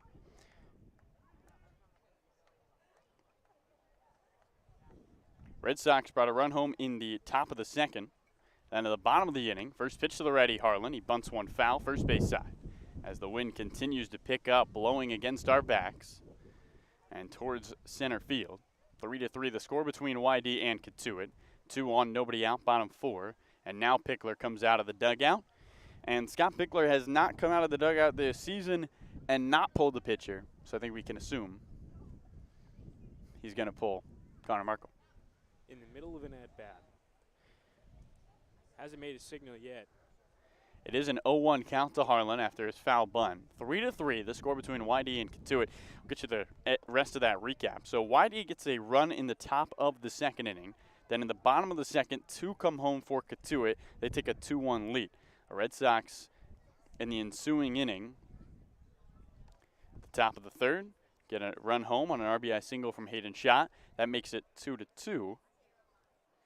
Cotuit goes down in order in the bottom of the third, and then YD brings home a run on a Dom Freeberg sacrifice fly to center field. That makes it 3-2 YD. Cotuit bringing home another run here in the bottom of the fourth on a throwing error by Brady Montgomery in right. We're at 3-3. Caleb Lomavita is at second, and at first is Eddie Park. Trotter Harlan at the plate. An 0-1 count to him. We'll see if Scott Pickler is going to pull Connor Markle. Still no signal yet. Long conversation. John DiGirolamo is up there, and this is a first. For the first time this summer, Scott Pickler goes and visits his pitcher and does not pull him. A vote of confidence, I think, for Connor Markle, saying, hey, go get him. We believe in you. He's been one of the Red Sox horses so far this season. Sam Klein is the one throwing for the Red Sox in the bullpen. Same guy who came into that game in Brewster last time Markle pitched. Go-ahead run is at second. Following him, Eddie Park at first. 3-3 the score. Cotuit at the plate with nobody out in the bottom of the fourth. Final matchup of the regular season between these two squads. Cross-division rivalry. And the YD team that has had a lot of success against the West. 10-4-2 this summer. Markle looks on. Twirls the ball in his left hand against his red uniform. Comes set. Stares towards the righty Harlan. The 0-1. Harlan shows bunt. Pops the bunt up first base side. Freeberg ranging over. And it lands just in front of his first baseman's glove. No balls and 2 strikes. Freeberger had a good jump on that baseball, but was going to take a diving attempt to come up with it, which is always a risky play, especially along that first baseline, because if you don't make that catch and you somehow touch it fair and knock it into fair territory, then obviously it's tough to get an out on that play. Harlan, who was out his last time up on a great diving catch in center, 0-2. Fastball, he ropes down the left field line, foul. On maybe the most outstanding play we've seen by an outfielder this summer. Hit a ball into left center field, and the center fielder, Homer Bush Jr., an all-out Superman dive to make the catch. It would go to sacrifice fly, as scoring was Carter Trice from third. That was the first run for Cotuit. It made it a 1-1 game at the time. We're tied at 3-3 in the bottom of the fourth, 0-2. Fastball, he hits right back to the screen. Fastball at 89. No balls and 2 strikes. Connor Markle needs a strikeout here in a big way with the first 2 bases occupied and still nobody out. He's only struck out 1 today, but a good job to get ahead of Harlan here. You got to put him away. Lomavita at second, Eddie Park at first. 3-3 the score. Markle's 0-2. Harlan fights off another fastball as he skies it into the woods. Barnstable Forest down the right field line. That is kept up nicely by the Cotuit Athletic Association. 3-3, YD and Cotuit tied. Bottom of the fourth inning, still nobody out in what has become a marathon fourth frame. Flag gusting out to center. Loma Vida is the go-ahead run. He leads at second. Cotuit with a win can clinch a playoff spot. 0-2. Slider misses away. 1 ball and 2 strikes. Harlan is a guy that will strike out occasionally. He's got 10 in 12 games with Cotuit. He had 46 in 56 games during the spring with the College of Charleston. That's about a quarter of his at-bats ended in strikeouts. He stands in that batter's box. Jersey spotted with dirt. The bat resting on his shoulder. 1-2. And he takes a curveball low. 2 balls, 2 strikes. Nobody out. 2 on. Bottom 4, 3-3. Trotter Harlan, who said his approach at the plate is just try to calm himself down. He doesn't try to let the moment get too big. Says, quote, "It's you versus the pitcher. You don't ever want to lose that." 2 balls, 2 strikes to him. Marco sets. The wind gusting. 2-2. Strike 3 on the inner edge. Slider gets him. Second strikeout for Connor Markle. And the first out of the bottom of the fourth is a backwards K. It's the 9-hole hitter, Caleb Ketchup, with 2 on and a 1 out in a 3-3 game. Big strikeout there from Markle. Sam, you felt like he needed that pitch. And John DiGirolamo, who's had a tighter inside to those left-hand hitter to right-handed hitters, called that strike 3. And it's a big call for Connor Markle because it makes this inning a little more manageable. Opening offering to the righty, Ketchup, and he waves at a changeup. No balls and 1 strike. Inning started with Tyler Johnson reaching on an error by Mike Bovey. Caleb Loma Vida poked a single down the right field line, and scoring from second was Johnson on an E9 by the right fielder Montgomery. Park walked. Loma Vida moved to second. Trotter Harlan just struck out looking. Bottom 4, 1 out, 3-3 the score. YD and Cotuit. Ketchup's jersey flapping in the wind. Marco looks back at second and fakes a throw towards Caleb Loma Vida. Caleb Ketchup's last hit was July 12th. Yeah, that's right, July 12th. He's 0 for 13 cents. 0-1. Slider at the knees. Strike 2. No balls and 2 strikes to the 9-hole hitter from Mableton, Georgia. Same pitch there that struck out Trotter Harlan. A good way to start this at-bat off. The changeup to get him chasing, the slider running in on him after he went away on the first pitch. Now we'll see where they go. Maybe a fastball up, try to elevate something, or keep it down with a changeup, try to get a double play ball. Marco looks at second. 0-2. Slider just misses inside. Long hold from the catcher Gonzalez, unable to get John Girolamo to agree. 1 ball and 2 strikes. Fernando Analytics came out this past weekend, and it was revealed that Gonzalez is the best on Cape in strike stealing. One of the best defensive catchers. 1-2. Swing and a miss. Nasty changeup and a swinging strike 3. Caleb Ketchup goes fishing. That's the second out of the bottom of the fourth, and the lineup card flips in a 3-3 game. Here's the leadoff hitter and the all-star, Tommy Troy. And this is a big out to get, but after Scott Pickler went to the mound with a run home and 2 guys on and nobody out, with a guy up in the bullpen and said, "I'm going to keep you in, but I want you to work through this inning." He's gotten 2 in a row on strikeouts, 2 huge outs, making Pickler's vote of confidence stand up so far. Right-handed bat of Troy. Upraises a first pitch. Changeup away. 1 ball and no strikes. The Cal Bear, Caleb Loma Vida, leads at second. Stanford Cardinal, Eddie Park is at first. Another Stanford Cardinal at the plate. It's Tommy Troy. The wind blowing up some dirt behind second as the flag flies in left. 1-0. Slider catches at the knees on the inner half. 1 ball, 1 strike with 2 outs in a 3-3 game. Cotuit has had the go-ahead run in scoring position with nobody out. Caleb Loma Vida has watched 2 of his teammates go down via the strikeout. Final matchup of the regular season between these two. 1-1. Fastball misses inside. Off the edge, 2 balls and a strike. And 2 heavyweights, Sam, on the Cape Cod Baseball League. The Cotuit Kettleers and the Whitey Red Sox. 2 of the best 3 teams. Hyannis the third. this summer. Snap back throw to second. Loma Vida gets back to the bag. Zach Liu, the second baseman, tried to snare it with the glove, and it just popped out of his glove. The collision between Loma Vida and the tan glove on the left hand of Zach Liu popped that ball loose and maybe saved the third out. I think it did, Carlo. I think that's exactly what happened, is that throw went right into the chest area of Loma Vida, and the collision knocked it loose. 2-1.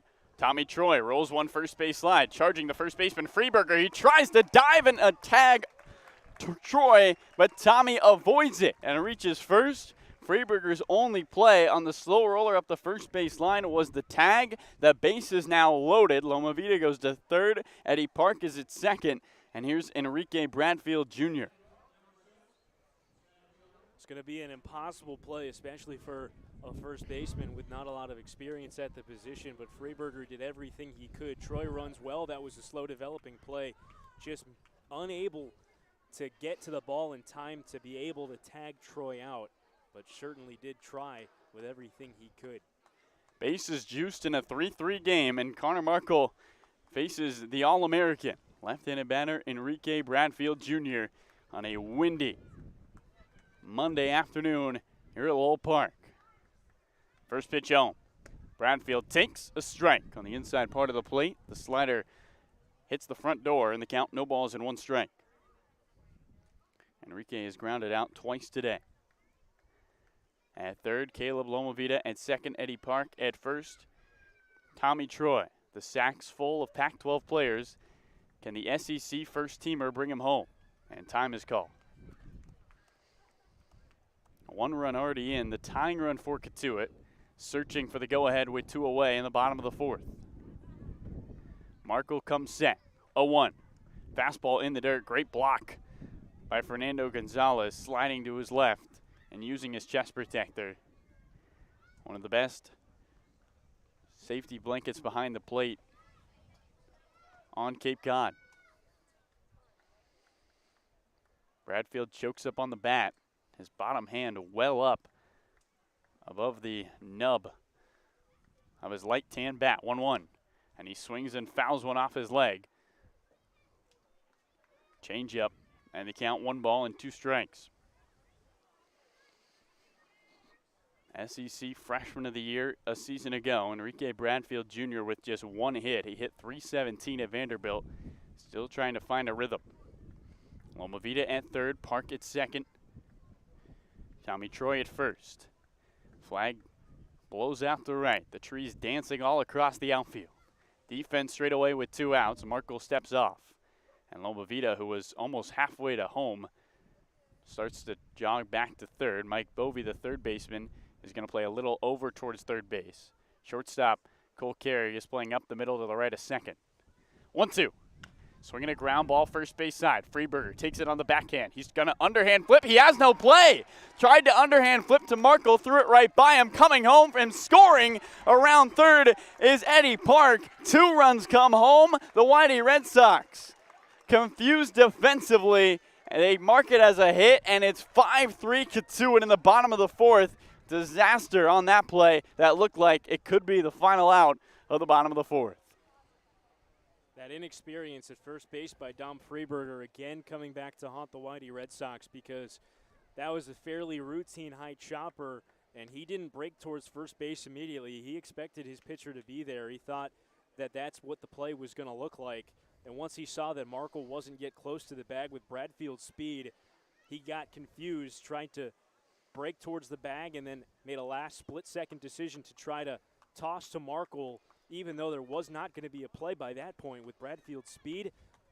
Everyone got crossed up. Markle couldn't find the baseball. It got away from him, and that second runner attempted to come home, and Markle's throw was just a little late. Sam Klein will come in to try to clean things up. Enrique Bradfield Jr.'s second hit is in on the infield, and it scores a run. We continue here in the bottom of the fourth inning.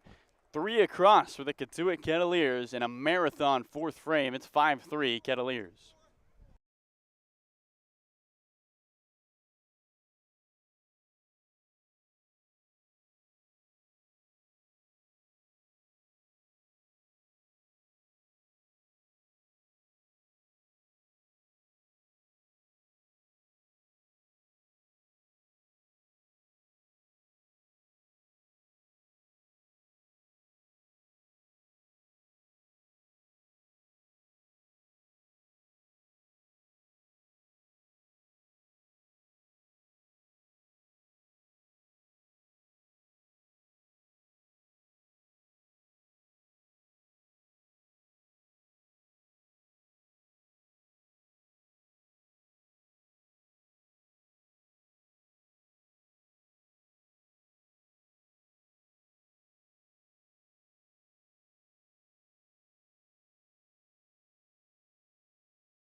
We welcome you back to Lowell Park as the Cotuit Kettleers and the Whitey Red Sox battle for the final time in the regular season in the summer of 2022.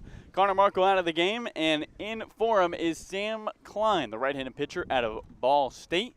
He inherits 2 on with 2 out in the bottom of the 4th. Cotuit pushing across 2 runs on a odd play at first, and in stands the left-handed bat, C.J. Kefis, the 3-hole hitter, trying to keep the rally going. First pitch home, and he swings and rakes one into center field. It drops in front of the center fielder, Homer Bush. He kicks it around. Scoring from third on his feet is Tommy Troy. Stopping at second is Enrique Bradfield Jr., and Cotuit has busted it open. 4 runs in the bottom of the 4th. They lead 6-3. And only 2 of them earned in the entire game against these Whitey Red Sox. 4 unearned runs thanks to 4 errors, including 3 in this inning that have really haunted the Whitey Red Sox. They could have been out of this inning long, long ago. Red Sox not doing themselves any favors defensively. Here's the right-handed bat of Carter Trice, the 9th hitter of this inning. Shift is on. Infield swung over to the left. 6-3, Cotuit leads. 2 on, 2 out. Klein looks at second and fakes a throw back that way. Enrique Bradfield Jr. back on his feet. No one is in front of him. And with a right-handed arm in, we'll see if Mike Roberts wants to send the nation's leader in stolen bases, Enrique Bradfield Jr., 46 for 46 at Vanderbilt. First pitch to the righty. Curveball in the dirt. Fernando Gonzalez scoops it up. The secondary lead from Enrique Bradfield Jr. is absurd. He might as well be halfway between third and second. Realistically, really a third of the way. But he is daring Fernando to throw on to second. Of course, these two have played this game of cat and mouse before. 2 outs, 2 on. Throw back to first. The tag. In time, they got him. C.J. Kefis cut off the bag, and he's gunned down by Sam Klein. The pickoff move ends the bottom of the 4th, but not before. The Cotuit Kettleers push across 4 runs on 4 hits and 2 errors by the Whitey Red Sox. 3 errors by the Whitey Red Sox give the Kettleers back the lead. It's 6-3 through 4. We head to the 5th. One more frame to be official here at Lowell Park.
Giordino's Family Restaurant, a Cape Cod tradition, same family, same location for 52 years. Giordino's is part of the community, giving back to many and various organizations.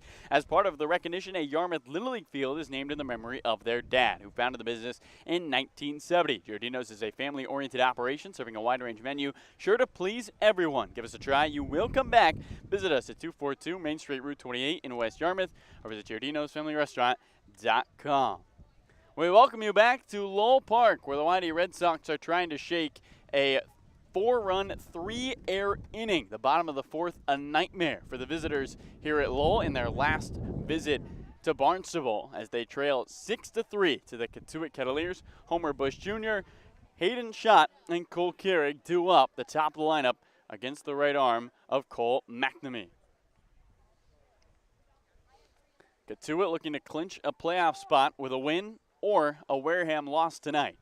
Red Sox clinch a playoff spot if the game in Orleans happens between Chatham and Orleans. First pitch home. Right-handed bat of Homer Bush Jr. looks at a fastball that misses inside. The wind is howling. That's an understatement here at Lowell Park. We are in a storm. Flag chopping back and forth in center. Chairs toppling around the ballpark. The hat of Cole McNamee flying off on that last pitch. As he works from the first base side of the rubber, here comes his 1-0. Homer Bush Jr. uppercuts one foul, first base side. And it lands in the forest. And the count 1-1 strike. And Sam, a YD team that had their worst defensive inning in that bottom of the fourth. How do they refocus here in the top of the fifth? Just go to work with the bats, try to get something going. 1-1. Bush skies another one foul back towards the storage and behind the cornhole that is here at Lowell Park. It's really that simple, Carlo, is you got to leave the defensive woes that have happened in the field behind you. You're down 3 runs. The important thing is starting a rally, finding base runners. 1-2. Bush pops another one up, first base side. The first baseman, Johnson, in foul territory on the back pedal. He makes the catch. Homer Bush Jr. retired. 0 for 3 today is the leadoff hitter. And here's Hayden's shot from Columbia. 6-3. Cotuit leads YD, top 5. The white pinstripes. McNamee kicks and deals, and a swing and a miss from the left-handed bat of Shot. No balls and 1 strike, 93 on the fastball. Shot, who picked up an RBI single back in the third. A 1 down the hill. Hayden rolls one off the end of his bat right towards the second baseman, Tommy Troy. He charges, gobbles, lofts. There's 2 away. Quickly 2 up, 2 down. Here's Cole Carrig, who hit into a double play back to end the third inning. With the impending storm, this top of the 5th inning makes this game official. If Cotuit can get this third out while keeping their lead, which is key. McNamee's pitch, a switch hitter, batting from the left side, takes a fastball up and away. 1 ball and no strikes. Red Sox have been able to push across runs, 3 on the board. They're hitting above 300 in their last 5, 1-0. Carrig golfs one foul back over concessions. Count 1 ball and 1 strike. After they put up 11 in their last game and with the wind blowing out, you really never feel like you're out of a ball game. But such a messy inning can be deflating. 1-1. Carrig takes a fastball away. It was back and forth. That's 2 balls and a strike. YD took a 1-0 lead. Cotuit snagged a 2-1 lead. Red Sox would tie. Cotuit retook the lead. YD went up. And then Cotuit 4 in the bottom of the 4th. 2-1. Carrig puts one on a line. It hops over the shortstop, Harlan, and into center field, a base hit. And then Carrig gets caught off the bag. A big turn at first, and he's in a rundown. Cole going back to first. The throw to the catcher, Lomavita, chasing Carrig. He gives it to Tommy Troy, who's chasing Cole. Running back to first. Lofts to the pitcher, McNamee. Back to the shortstop, Enrique Bradfield Jr., who runs him down and tags him the back. Hope you got all that. That ends the top of the 5th. Officially official here at Lowell Park. It is 6-3. Cotuit leads YD. Not all that.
Hey business owners, is your website generating the leads and sales you want it to? If not, contact Devidime, the official web development company of the Yarmouth Tennis Red Sox. Devidime offers a comprehensive website audit that will identify ways to improve your site and increase your ROI. Check out devidime.com to learn more. We welcome you to the bottom of the 5th inning here at Elizabeth Lowell Park in Barnstable, Massachusetts. Carter Trice, Tyler Johnson, Caleb Lomavita, 2 up for the Cotuit Kettleers, who lead the Whitey Red Sox 6-3 in the final regular season matchup of the season between these two teams. Right in the bat of Trice, looks towards the right arm of Sam Klein. First pitch. Curveball, Trice ropes into left field, a base hit. Ball curling away from the left fielder, Caden Connor. He scoops it up on the backhand. Trice trying for second. He's in there, sliding, and safely. Throw from Caden Connor, cut off by Cole Carrig. And Zach Liu could not apply the tag in time at second. It's a leadoff double for Carter Trice. And there's a runner at second with nobody out. And Sam, it feels like after that 3-air 4th inning, the Whitey Red Sox can't find any momentum. Cotuit riding their hot streak. Red Sox just stumbling here in this first game out of the gate after the All-Star break. And frankly, it's been messy. 5-hole hitter, lefty Tyler Johnson takes a first pitch fastball below the knees at 90 miles an hour. This is a matchup you circle because Tyler Johnson, when he hit a home run at Red Wilson Field back on July the 21st, who did he hit it off of but Sam Klein? 1 ball and no strikes to him. Runner at second is Trice. Here comes the 1-0. And a swing and a high fly ball into right field. The right fielder, Montgomery, racing in. The second baseman, Liu, going back. Montgomery at the last second calls off Zach Liu. They avoid disaster, and there's the first out. Tyler Johnson retired. This time, Sam Klein wins the battle, and in stands Caleb Lomavita, who's 2 for 2 with a pair of singles.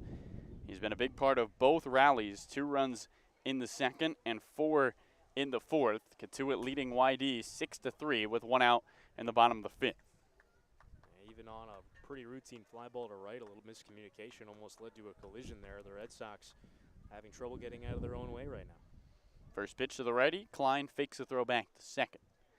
Caleb, front of his jersey, is completely covered in brown dirt. It's hard to read the Cotuit in dark maroon. It almost blends in with the dirt and the pinstripes. Flag gusting out to left on an overcast day here at Lowell Park. The pitch. Fastball in the dirt, skips over the head of Fernando Gonzalez, back to the backstop. Trice moves up to third base, takes a big turn there and holds. Chain link fence here at Elizabeth Lowell Park, and a 15 yards between home plate and the backstop, and it is awfully easy for Cotuit Kettleers and anybody on the base paths to move up. That wild pitch puts Trice at third, and now a sacrifice fly in play with 1 out and a runner 90 feet away. Cotuit leading 6-3. Klein set to the bell, the 1-0. And a foul pop-up back behind us. It takes no hops. A fan with 2 hands makes a nice play. About 5 feet to the right of us in front of a picnic table. It's not an out. It's 1 ball and 1 strike to Caleb Lomavita. Still the best defensive play that we've seen with the Red Sox in the field in a couple innings. Infield in at the corners with a runner at third, the 1-1. Swinging a line drive right at the third baseman, Bovey, who snares it with a glove. There's 2 away. Caleb Lomavita got a handle of that one, but it found leather, and there's 2 outs with a runner at third for Eddie Park. Bovey went up to the fan there. That was a nice snag. Ball up towards his left shoulder, and he just threw the leather at it and came down with it. Caleb Lomavita did everything he could to drive home a run for a base hit. Just unfortunately hit a right at Mike Bovey. 6-3 Cotuit, 2 out, bottom 5. Klein stares in towards the lefty Park and deals. And Eddie looks at a fastball about chin high. A count, 1 ball and no strikes. Cotuit with a win or a Wareham loss secures a playoff spot, trying to be the second team in the Western Division to clinch the playoffs. 1-0 is a curveball that misses away. 2 balls and no strikes. Meanwhile, the Whitey Red Sox don't need to do anything today because of the way the numbers play out. YD just needs the game against Orleans and Chatham to complete, and they will be in the playoffs mathematically. Here comes the 1-0. And that curveball bounces in. Gonzalez has to shed the mask and use his chest protector to keep it in front of him. It's 3 balls and no strikes to Eddie Park, who has already walked twice today. RBI walk back in the second. He's been a big part of the rallies similar to Loma Vida. It's been the middle of the order for the most part for Cotuit. Park, an all-star at Wareham 2 days ago for the all-star game. Trying to reach in this 6-3 Cotuit lead over YD. 3-0. Klein just misses low. Fastball can't find the zone. Eddie Park jogs down to first. He has taken 3 walks. And here's Trotter Harlan, runners to the corners and 2 outs. Harlan 0 for 2, 0 for 1, and was robbed of maybe extra bases on a fantastic play by the center fielder Homer Bush Jr., who was able to cut off a fly ball in left center. It went down as a sacrifice fly. Klein puts the ball behind his back, twirls it in his hand. The glove pinned against the YD on his uniform, comes set at the belt. The pitch. And the right-handed batter Harlan looks at a curveball above the zone. 1 ball and no strikes. Forecast reads for a storm. We've had a windy and overcast day all Monday afternoon. 1-0, Park is running, and a swing and a high fly ball foul behind the grandstands in right, and 4 or 5 kids look at it.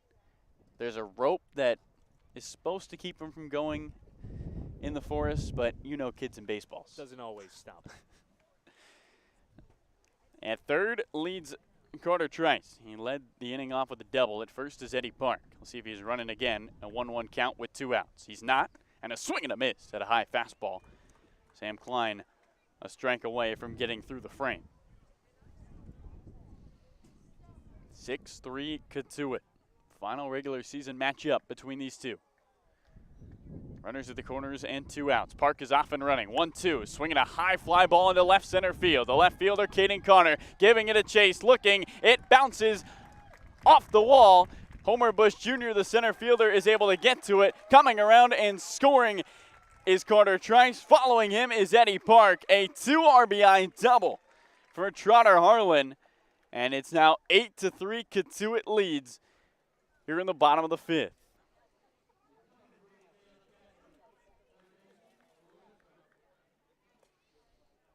And the Kettleers pouring it on at Lowell Park.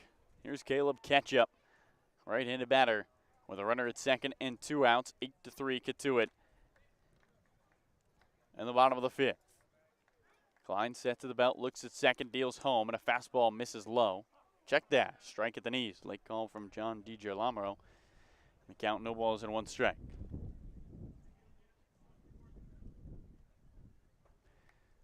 Wind swirling the flag in center. The jersey of Klein flapping with it. 0-1. Curveball. Strike 2. Mid-thigh on the inner edge. No balls and 2 strikes quickly. Trotter Harlan at second after his 2 RBI double. It's 8-3 Cotuit in the bottom of the 5th. The fans here at Lowell who thought they wouldn't see a game watching their team dominate. 0-2. Swinging a foul tap back behind us over towards the cornhole. 91 on that fastball from Klein. A lot of baseball left, so we think. The Whitey Red Sox have dug themselves a hole against the best offense on Cape. Cotuit showing why. 8 runs on 8 hits. 0-2. Fastball top to right back towards Klein. He leaps. The catcher is able to stab. Throw to first is wide of the first baseman, Freeberger. Rounding third. Scoring on the play is Harlan. On to second goes Ketchup on the air. That's the 5th error of the game for the Whitey Red Sox. And another run comes in. It's 9-3 Cotuit on the single from Caleb Ketchup. Klein made a nice athletic play to get the baseball in his glove, but it was a tough off-balance throw and was not particularly close to Dominic Freeberger. Things have gotten very messy for the Red Sox in these middle frames. 5 errors, 4 of them since the start of the 4th. Tommy Troy, the leadoff hitter, digs in. 1 for 3 today is the righty. At second leads Caleb Ketchup with 2 outs. Klein looks at second. Ketchup a big lead. And the first pitch home is a fastball low. The count 1 ball and no strikes. Well, a Whitey team that has been pretty successful against the West. 10-4-2, Sam. But against the top of the West, it's been a struggle. Throw back to first. Back on ahead for a slide is Ketchup. You think about that 10-4-2 record, if you just include Hyannis and Cotuit, YD, by my calculations, 1-3-1. The 1 win against Cotuit. Got 2 wins against Cotuit. Okay, so 2-2-1. 1-0, curveball. Paints the outside part of the plate, 1 ball and 1 strike. Those Harbor Hawks have been a real bugaboo. Cotuit's played the Red Sox pretty close for the most part. Even in those 2 wins for YD, they've been mostly well-contested ball games until later in those games. Red Sox will take on the Gatemen tomorrow. 1-1 is a curveball that Troy skies into right field. The right fielder, Brady Montgomery, racing in. He camps out under it and makes the catch. 3 hits, 3 runs, 1 error, 1 left on. The Cotuit Kettleers pile it on here at Elizabeth Lowell Park. They lead 9-3 as we head into the 6th.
We welcome you back to Lowell Park here at Cotuit, Massachusetts. Carlo Jimenez alongside Sam Klein. 6th inning coming your way.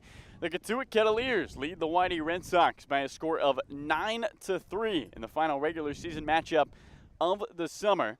And Cotuit looking to even the summer series up at 2 apiece. First pitch, so switching lefty Brady Montgomery is a fastball that misses low. 1 ball and no strikes. Montgomery, Bovey, Connor due up. It's the heart of the lineup, 4-5-6 for the Whitey Red Sox. The 1-0. Changeup misses away. 2 balls and no strikes from the right-handed arm of Cole McNamee. McNamee shifting his weight back and forth on the mound. 2-0. Montgomery looks at a 91-mile-an-hour fastball, low and away. 3 balls and no strikes. Braden walked and scored back in the 4th. He was the last run for the Whitey Red Sox. At the time, it gave them a 3-2 lead. 3-0. Ball 4 skips in the dirt, gets back to the backstop. Montgomery racing to first. He takes a big turn around the bag, does not go to second. Lomavita gets back to the backstop and retains the ball. And Braden reaches on a walk for the 2nd time today. Red Sox need a lot of base runners. And they get one to begin the 6th inning. And Mike Roberts might want to change pitchers. He hops out of the dugout. Don't think he liked much what he saw there from his right-hander, Cole McNamee, because in a 6-run ball game, the last thing you want to do, we talk about this on the broadcast a lot in these blowout games, you cannot give base runners to your opposing team. And a 4-pitch walk is just about the easiest way to give a base runner to a team that has played so sloppily in the last couple of innings that the only thing that's going to keep the Red Sox in this game is hope. And base runners are hope personified in baseball. You give base runners and you give the other team a chance. If you throw strikes, make them hit it. Chances are hitters, more often than not, get themselves out. And after a 4-pitch walk, I think the fact that he had Max Meyer up in the bullpen is indicative of what he's going to do here. Meyer comes in, and we will step aside. Check that. Cam Shunkley will be the pitcher out of College of Central Florida. We'll be right back here on the Cape Cod Broadcast Network. It's 9-3, Cotuit dominating the Whitey Red Sox here at Lowell.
We welcome you back to Whitey Red Sox baseball and the Cape Cod Broadcast Network. 9-3, the Cotuit Kettleers lead the Whitey Red Sox in their final trip to Lowell Park. And the new pitcher on the mound, the righty Cam Shunkley, inherits a runner at first and nobody out. Opening offering, Bovee takes a fastball that misses high, 1 ball and no strikes. Montgomery reached on a 4-pitch walk, and Bovee, the left-handed batter, digs in the top of the 6th. Shunkley with brown hair flowing out of the back of his helmet, 1-0. Misses away, 2 balls and no strikes. And Sam, not the traditional delivery from Cam Shunkley. No, you get a true submarine guy here who comes from down under. Excuse my bad Australian accent. 2-0. Fastball catches the outside part of the plate, 2 balls and a strike. One of 2 guys who come from below the equator from their release point in this Cotuit bullpen in Cam Shunkley and Max Meyer, which is why I thought it was Meyer coming in. 2-1, Bovee slices it foul over the top of the Cotuit dugout. 2 balls, 2 strikes. Sam, why for hitters is Shunkley's delivery make it harder than maybe your traditional overhand delivery? Obviously, it's something new, but what else does the submarine add? Yeah, you got one of the reasons there, Carlo. There's a few reasons as to why guys choose to throw like this from time to time. 2-2. Bovee rolls one on the ground towards the first baseman. Johnson, it goes right under his glove and into shallow right field. Montgomery is digging for third. The second baseman, Tommy Troy, gets to the baseball. Montgomery holds at third base. Tommy Troy's only throw was in to the shortstop, Harlan. They mark it an error. Bovee reaches at first, runners to the corners, and nobody out. 9-3, Cotuit leads YD. And what looked like might have been a double play. Maybe Tyler Johnson was just thinking 1 step ahead, Sam, and the ball goes right underneath his glove. He didn't really get in front of that baseball and whiffed on it off to the side. Going back to the submarine guys might not be able to throw as hard when they throw submarine, but they get a lot of sink on their fastballs. They get a lot of ground balls. And it's a really tough at-bat for a right-hand hitter. Left-handed bat of Caden Connor takes a first pitch fastball for a strike. No balls and 1 strike. Runners at the corners. Nobody out. Top of the 6th inning. Cotuit with a win clinches a playoff spot. They're in the driver's seat up 9-3. Can the Red Sox spark a late game rally? The 0-1 to Caden Connor. He takes a fastball at the knees on the outer edge.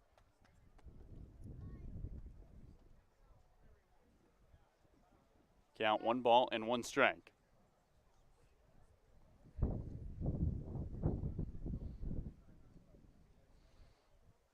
Connor waves the bat, belt high, has reached in both of his at-bats today, a triple and a walk, 1-1.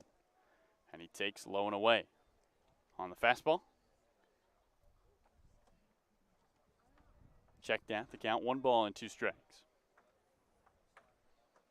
Bovee at first after the air. Flag gusts out the right. Top of the lineup for the Whitey Red Sox, trying to cut the lead. 1-2. Swing and a miss. Big hack on the changeup. And Caden Connor strikes out. He's down for the first time today. There's the first out of the 6th inning. Well, there's another reason as to why it can be so effective. The lack of velocity on that off-speed pitch. Coming in so slow that Caden Connor, who's used to seeing guys throwing 90 miles an hour when it's coming in at just about 70 miles an hour. It is so tough to sit back on that baseball, and Caden Connor well out in front of it. Throw back to first. Bovee back on a head-first slide. Mike, not a fantastic base stealer. He does have 3 of them, though. Montgomery at third with good speed. 1 out. First pitch to the righty, Freeberger, is a changeup below the zone. 1 ball and no strikes. Top of the 6th inning, Cotuit 9, YD 3. Red Sox led this game 3-2. Kettleers have rattled 7 in a row off. 1-0. Slider on the outside part of the plate. 1 ball and 1 strike to Dom Freeberger, who had a sacrifice fly his last time up to score the last YD run. It was a similar situation with Montgomery at third. 1-1. Fastball away. 2 balls and a strike. You can almost see from our perspective just how much the fastballs are sinking. That one almost came back to that outside corner. Wind blowing out to left center. 2-1. Slider. Freeberger starts his swing. Does not go, according to first base umpire Mark Delaney, as Loma Vida checks. Runners at the corners. 1 out. We're in the top of the 6th inning. Cotuit trying to protect a 9-3 lead. Side armor, submarine pitcher, sets on the first base side of the rubber. 3-1. Big chopper to third, over the head of the third baseman, Caleb Ketchup, into left field. Montgomery scores from third, the second RBI of the game for Dom Freeberger on a high-hopping RBI single to left. And YD back on the board. It's 9-4 Cotuit's lead with 1 out in the top of the 6th. On to second goes Bovee. Ball took a wicked Baltimore chop off of the front of the plate. Caleb Ketchup isn't really a short guy. He's not a big guy. He's about 5'10", but even with as much of an athletic leap as he can muster, really no chance to get up on that baseball. Right-handed bat of Zach Liu looks in and swings and misses at a first pitch slider. No balls and 1 strike with 2 on and 1 out. Big number on the board isn't necessarily the 9 runs for Cotuit. It's the 5 errors by the YD defense. They have hurt themselves a lot today. The 0-1. Changeup poured in for a strike. No balls and 2 strikes. That one just above the middle of the strike zone. Bovee at second. Freeberger at first after his RBI single. Overcast skies and a windy day at Lowell. 0-2.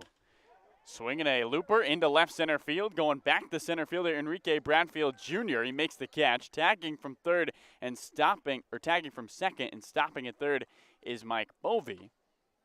And in stands a pinch hitter. It's going to be Johnny Long for Fernando Gonzalez with 2 outs and runners to the corners in the top of the 6th, 9-4.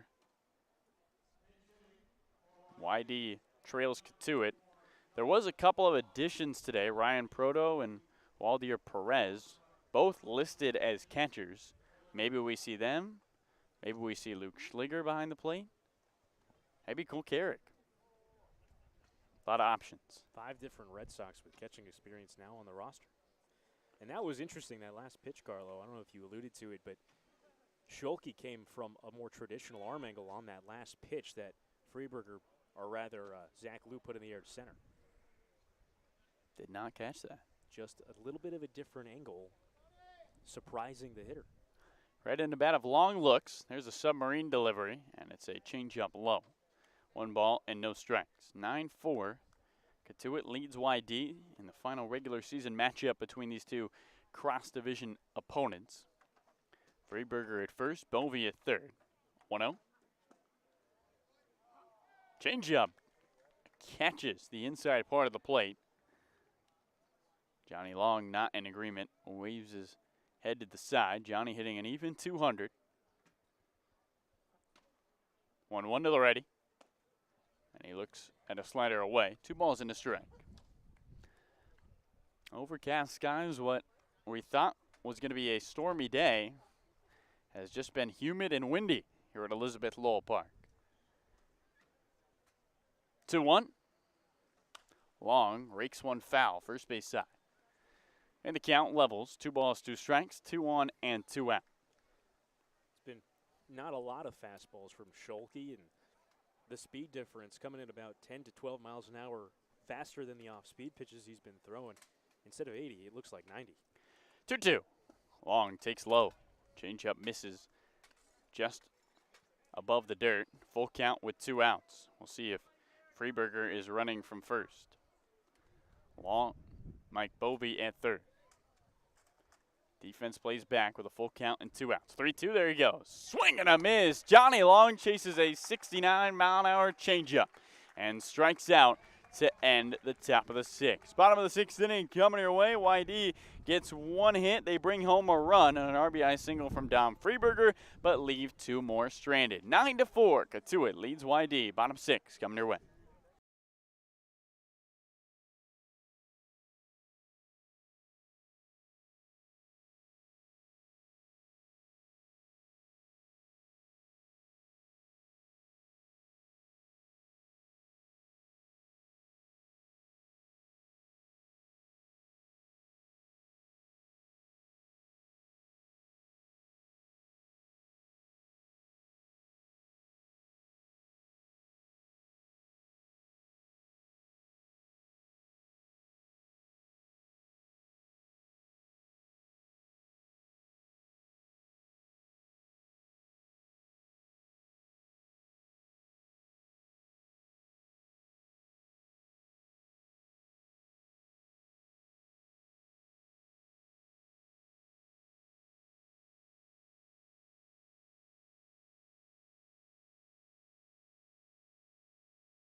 No summer in YD Red Sox Nation would be complete without our youth baseball clinics, where boys and girls ages 5 and up can learn the game of baseball and the importance of sportsmanship. Kids get to master the fundamentals of the game and sharpen their skills in a fun baseball clinic taught by Coach Pickler and the future major leaguers on our roster. Next week is our last clinic of the season. Go to ydredsox.com/clinics to register now. This year's youth baseball clinics are proudly sponsored by the Salty Dog Group of Keller Williams Realty, MP Sports Cards, and Giordino's Family Restaurant. The Yarmouth Dennis Red Sox and all the kids, thank you. We welcome you back to YD Red Sox baseball on the Cape Cod Broadcast Network. New defensive changes for the YD Red Sox. It's Ryan Proto, the former Hyannis Harbor Hawk and Born Brave, signed with YD today, is behind the plate. And a new pitcher atop the mound for the Red Sox coming in for Sam Klein. It's the ready from LSU, Bryce Collins. Collins faces the 2-3-4 hitters for the Cotuit Kettleers, who lead 9-4 over the YD Red Sox in the final matchup of the summer in the regular season between these two teams. Cotuit, with a win today, clinches a playoff spot and an opportunity to do that with their healthy 5-run lead. Brady Collins faces the lefty Bradfield. Pitch is a fastball, misses low and away, 1 ball and no strikes. Bradfield picked up a single his last time up. 1-0 to the first team all SEC hitter is a fastball on the outer edge, 1 ball and 1 strike. 9 runs on 9 hits for Cotuit, but they've been helped by the 5 errors by the YD defense. 1-1. Bradfield taps one foul back to the screen. That ball clipped the mask of the new catcher, Proto, wearing his all-blue catcher's gear. Ryan Proto out of UMass Lowell. Hit .250 for the Bourne Braves in just 5 games. Was 2 for 3 with 2 RBIs against Cotuit. 1-2. Collins curveball smacked into left field. A base hit. The second hit of the day for Enrique Bradfield Jr. He came in today with just 1 on the summer. He's now 2 for 4. And in stands C.J. Kafis, another left-handed hitter with 1 on and nobody out. 9-4, Cotuit leads YD in the bottom of the 6th.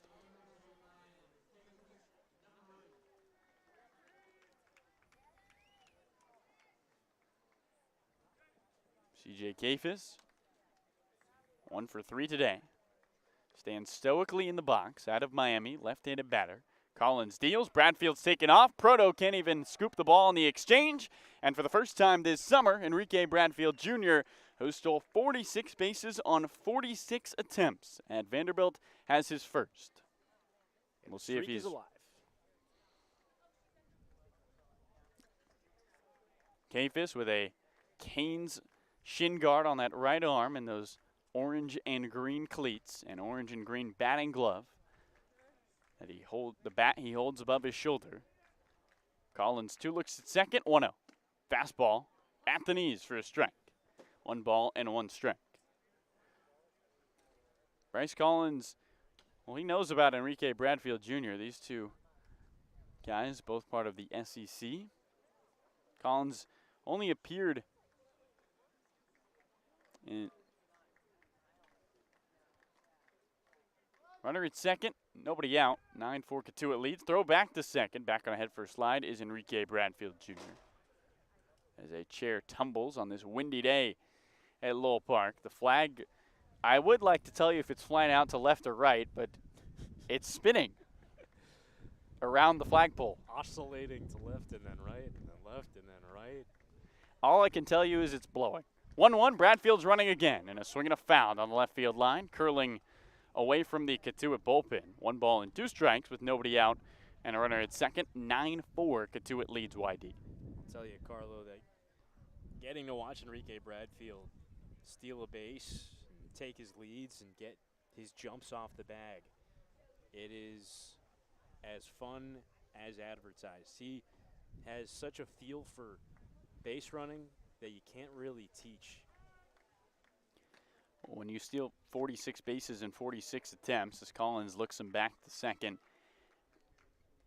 it's pretty unreal. According to the NCAA records, his 46 steals led all Power 5 players and was the longest steal streak in a decade. 1-2. Curveball, swinging a high fly ball into right. Montgomery, the right fielder, ranging over into the gap, makes the catch. Bradfield wants to test his arm. The throw from the right fielder in on a hop. And the pitcher threw a strike to the third baseman, Bovey. Bradfield was there on his feet. He jogged into third. So a runner at third with 1 out on the fly ball to right. Here's Carter Trice. Well, Braden Montgomery made that play about as close as you possibly can. We've talked about his arm time and time again. And with all of Bradfield's speed, that was an immovable object meeting a unstoppable force in the speed of Bradfield and the arm of Montgomery. And Bradfield got just enough of a jump off the bag there. Ready? Trice looks on with 1 out in the bottom of the 6th. First pitch fastball misses off the inside. 1 ball and no strikes. 9-4 Cotuit leads YD. Well, Braden might have another chance. If Carter puts this ball into right, Bradfield sent home. We could see as Braden out there in right field is stretching out that right arm. 1-0. Swing and a miss at a high fastball. 1 ball and 1 strike. And part of Enrique's steal streak, which counting his college season now into the summer at 47, is that if you can be the guy to throw him out, you're going to make headlines. Yeah, that's bragging rights.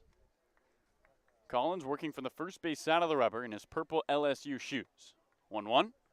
Fastball popped up into left field, shallow left field, moving over the shortstop Cole Carrick. On the back pedal, he makes the catch. Tagging from third is Bradfield. The throw in from the shortstop Carrick is wide. Enrique scores on his feet, and his speed brings him home on the sacrifice fly to shallow left. There's 2 away, 10-4. Cotuit now leads YD. And Enrique Bradfield showing one of the facets of his game that is so valuable to whatever team's uniform he wears, because he just completely manufactured a run all to himself. A single, a stolen base, advancing on a fly ball to third, and then scoring on a soft pop-up along the left field line to the shortstop. Granted, it was a tough play with the wind, but still impressive. Left-handed bat of Tyler Johnson takes a first pitch fastball at the knees for strike 1. 2 outs, base is cleared. Cole Carrick was leaning back. Wasn't sure if Whitey was going to have a chance on that ball. It was an athletic play and a great play by Cole to make the catch. 0-1 is a fastball that trails back to the backstop. 1 ball and 1 strike with 2 outs. In the bottom of the 6th, we have nearly played 2 hours, Sam. That's an accomplishment. Didn't think we had it in us, Carl. Yeah, that's an accomplishment in and of itself. 1-1 down the hill. Fastball low to the mustache Tyler Johnson. Jet black just underneath his nostril. 2 balls and a strike. Tyler has scored twice. He has not got a hit. He was hit by a pitch, reached on an E5, and flew out to right field. A 2-1. And he takes a fastball that paints the outer edge. 2 balls and 2 strikes. 2 outs, base is empty. 10-4. Cotuit with a win clinches a playoff spot. They won't have to scoreboard watch at Polar Park, where Wareham and Bourne face off. They can control their own destiny with 7 games left. 2-2. Fastball, swing and a miss at 90 miles an hour, top of the zone. Johnson strikes out. First strikeout for Bryce Collins ends the 6th inning. 1 hit, 1 run comes across on the sac fly from Carter Trice that scores Enrique Bradfield Jr. as he steals his first base of the summer. It's 10-4. Cotuit leads YD. We head to the 7th inning. A lot of work for the Red Sox, trailing by 6 through 6 here at Lowell.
We go to the 7th, which I think is not something that any of us expected to say when we got to the ballpark today. A humid and windy day here in Cotuit with a threat of thunderstorms that has continually been pushed further and further back.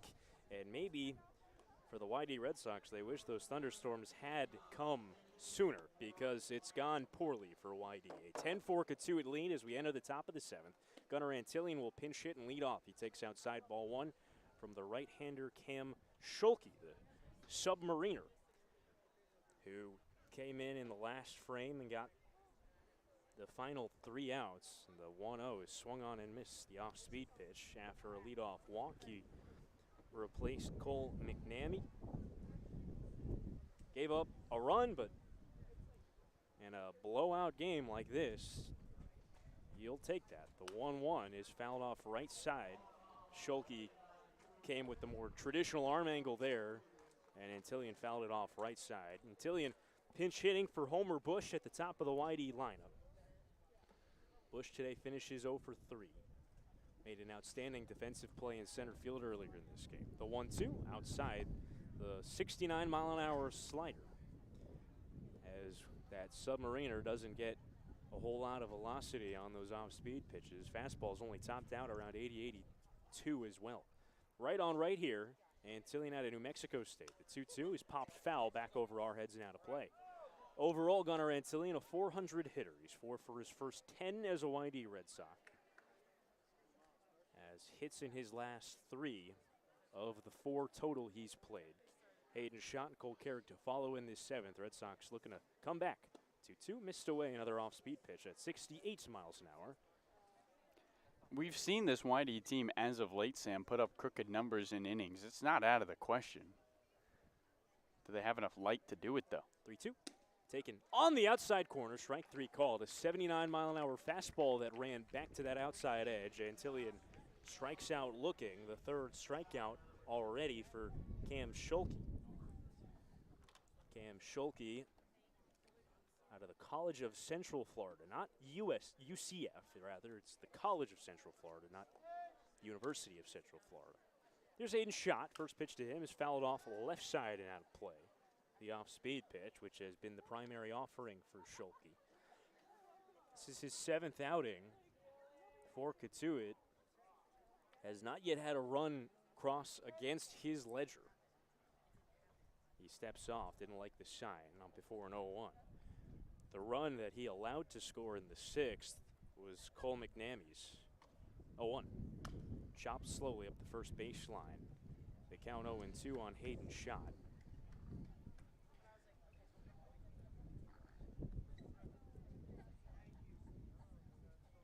Cam Schulke,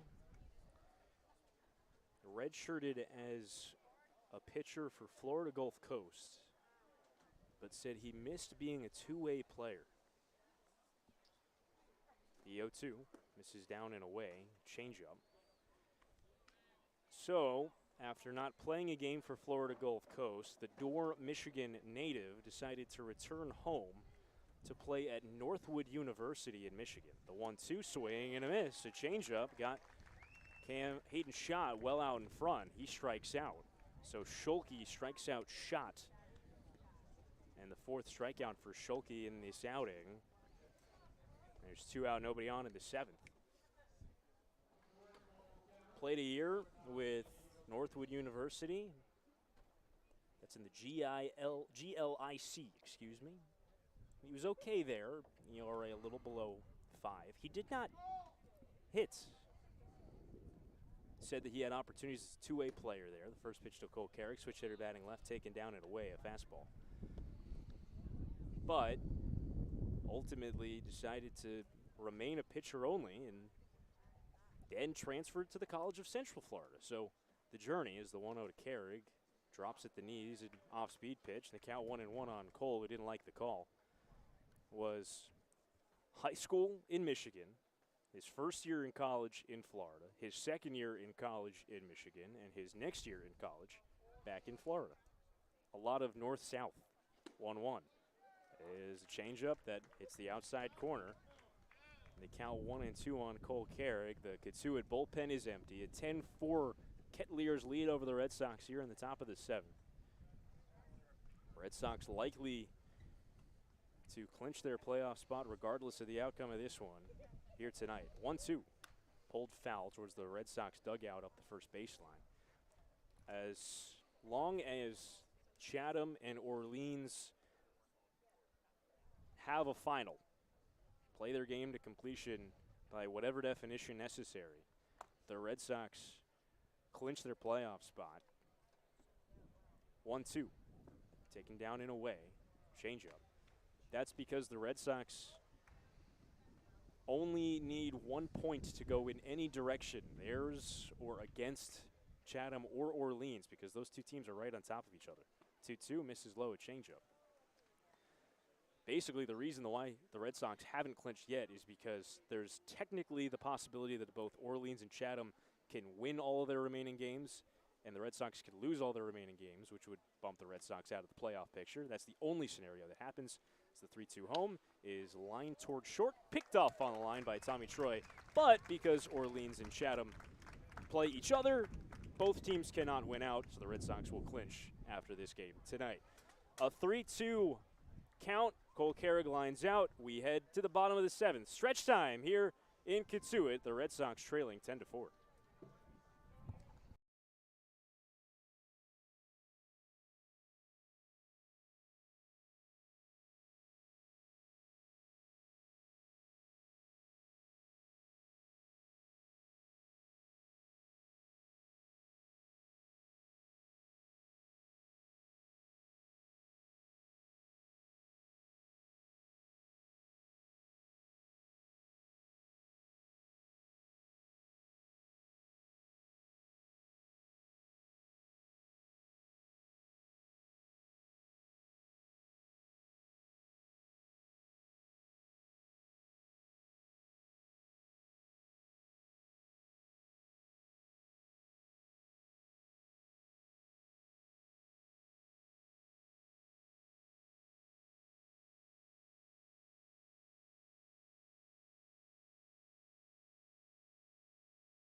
Hope you stretched and hope you've found a way to enjoy this ball game. A bit of a slog today here in Cotuit and some messy play by the YD Red Sox. 5 errors for YD have contributed to a 10-run output by these Cotuit Kettleers as they lead over YD here as we enter the bottom of the 7th, 10-4. Looks like these two teams will split their 4 regular season matchups. YD had won 2 of the first 3. Cotuit with a big lead in the later stages here today at Lowell Park. Bryce Collins, his first pitch, comes inside and hits Caleb Lomavita. A fastball that might have gotten somewhere off the upper thigh. Not quite sure where that got him, but one pitch, and Bryce Collins drills his first hitter here in the 7th. So Lomavita on at first. The third time a Kettleer has been hit by a pitch today. The first since the 3rd inning. Connor Markle hit the first 2. Here's Eddie Park, who has had a productive day without having to swing the bat. He's walked in all 3 of his plate appearances. Left-hand hitter from Stanford faces a first pitch and swings through a fastball at 90 miles an hour from Collins. A defensive change in the field for YD. As Cole Carrig is out in center field, had been playing shortstop. Zach Lou moves from second to short. Gunnar Antillion plays second base. 0-1, fastball missed away. He's in for Homer Bush Jr. after pinch hitting for him. Everything else stays the same. Of course, Ryan Proto is also fairly new into this game, catching his 2nd inning in relief of Fernando Gonzalez behind the plate. The 1-1, big curveball that drops low to Eddie Park in the count 2-1. And Eddie Park's about halfway to his 4th walk of this ballgame. Lomavita runs fairly well. He led the Cal Bears in stolen bases despite being a catcher. 2-1. Curveball drops over the outside corner. The count 2-2 to Eddie Park. Bryce Collins, the LSU Tigers right-hander. It's been a bit of a struggle at points so far this summer for him. The 2-2. Lifted foul on the left field line, out of play, back over the concessions. Do some scores around the league. Well, there's not a whole lot of action as of yet on Cape Cod because this was the earliest start time by, frankly, quite a bit today. 2-2. Take it outside, a fastball, a 3-2 count to Eddie Park in search of a rare 4-walk day. Falmouth and Hyannis at McKeon Park in Hyannis are in the bottom of the 4th. Falmouth leads the Harbor Hawks 1-0. 3-2. Lifted foul on the left field line. Mike Bovey tracking this one out of play as it lands in the grandstand behind the Cotuit dugout. Chatham and Orleans, that's the one you circle if you're a Red Sox fan because, frankly, regardless of the outcome, the Red Sox clinch playoff berth as we discussed last half inning. They're scoreless in the top of the 3rd at Eldridge Park. In Harwich, the Brewster Whitecaps, Harwich Mariners, are playing today. 3-2 is laced out towards left center field. Caden Connor moves in a few strides, makes the catch shoulder high. And back to first goes Lomavita. So Park retired for the first time today. And Trotter Harlan now will hit with 1 out, a runner on first here in this bottom of the 7th in a 10-4 game. Cotuit trying to tack on some late runs in this one. Harwich and Brewster are 2-2 in the bottom of the 2nd at White House Field. And just getting underway at Spillane Field in Wareham. Bourne got a first inning run on the Gateman. Check that. That's not at Wareham. That's the game that's being played at Polar Park. First pitch to Trotter Harlan, a curveball that misses up. Excuse me. So used to Wareham home games being played at Wareham's home ballpark that almost forgot today is a special occasion. 1-0. Another curveball, now this time a foul ball back to the net. Well, don't worry, Sam, because we'll be at Spillane Field tomorrow, the home of the Wareham Gatemen. Gatemen return home to Spillane Field for the first time after the All-Star break. They are the home team in that game in Worcester at Polar Park, the home of the Woo Sox, the AAA affiliate of the Boston Red Sox. 1-1. Fastball misses high. Of course, that's part 2 of the Cape Cod Classics this year. The Red Sox and Harbor Hawks played in Hartford at Dunkin' Donuts Park last week, the home of the AA Hartford Yard Goats, Colorado Rockies affiliate. Runner on first, one out here in the seventh. The 2-1, swing and a miss. Fastball at 90. Harlan well late on it. Regardless, the Bourne Braves got an early run in that one. They're in the bottom of the first at Polar Park. Bourne up on Wareham 1-0. If Wareham loses that game, it doesn't matter what happens here today because Cotuit needs to win or needs a Wareham loss to clinch their playoff spot. 2-2. Popped up, foul, back out of play behind our heads. So the Harbor Hawks are probably not going to be the only team on Cape Cod with a clinched officially playoff spot after this day ends. Looks like the Red Sox and Kettleers, these two teams, will join them with tickets to the postseason. 2-2. Misses down and in a fastball that brushes Harlan's hips back.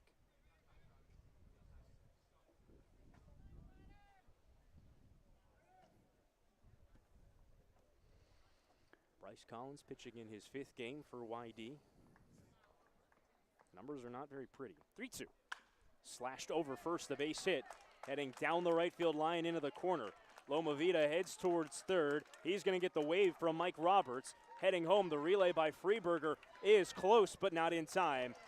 Diving in head first is Caleb Loma Vida. He dirties his jersey even more. An RBI double for Trotter Harlan. It's 11-4. Cotuit extends their lead. That's the second RBI double of the day for Trotter Harlan, who has had himself a nice afternoon. Coming into this game, he had 1 double, and that came in the last game against Chatham before the All-Star break. His 3rd RBI of this game. He's got 7 now this season, and Caleb Ketchup, another right-hand hitter, hits with Harlan at second, 1 out. Cotuit 11-4, leading over YD here in the bottom of the 7th. Collins sets and deals a fastball that grabs the inside corner. No balls and a strike to Ketchup, who is 1 out of 3 in this game. He reached on an infield single his last time up.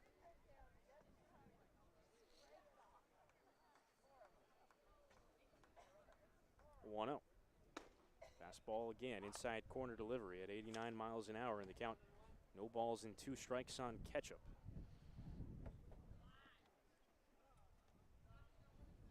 Collins calls time to tie his shoe.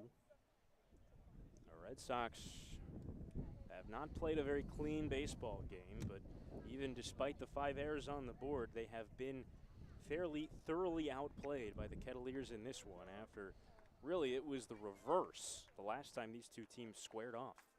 0-2. Lifted in the air, pretty well hit out to left field. Caden Connor tracking back, circling in now. He makes the catch. Harlan tags but stops and doesn't advance. The second out as Caleb Ketchup flies out to fairly deep left. Last time these two teams played, as the top of the order, Tommy Troy swings back around. It was the Red Sox who tacked on late runs against the Cotuit bullpen with a 3-run 6th inning. Johnny Long hit a 2-run home run in that inning to extend the Red Sox lead up to 5-1, which is where they called that game. Today, much of the reverse. Runner on second, 2 out. First pitch to Tommy Troy is lifted along the right field line. Montgomery tracking this ball. It lands fair. A base hit. Harlan will trot in. The throw goes to second and beats Troy there. The tag, they got him. Braden Montgomery throws out Tommy Troy at second, but the run does count. 2 runs home for the Kettleers in this bottom of the 7th against Bryce Collins. They have tripled up the Red Sox as we head to the 8th. A 12-4 lead for Cotuit here at Lowell Park.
Well, at the behest of Mike Roberts, goading the umpires, he has successfully convinced all three umpires and Coach Pickler to end this game here before we head to the top of the 8th inning, before the Red Sox get a chance to hit in this 8th inning in a 12-4 game.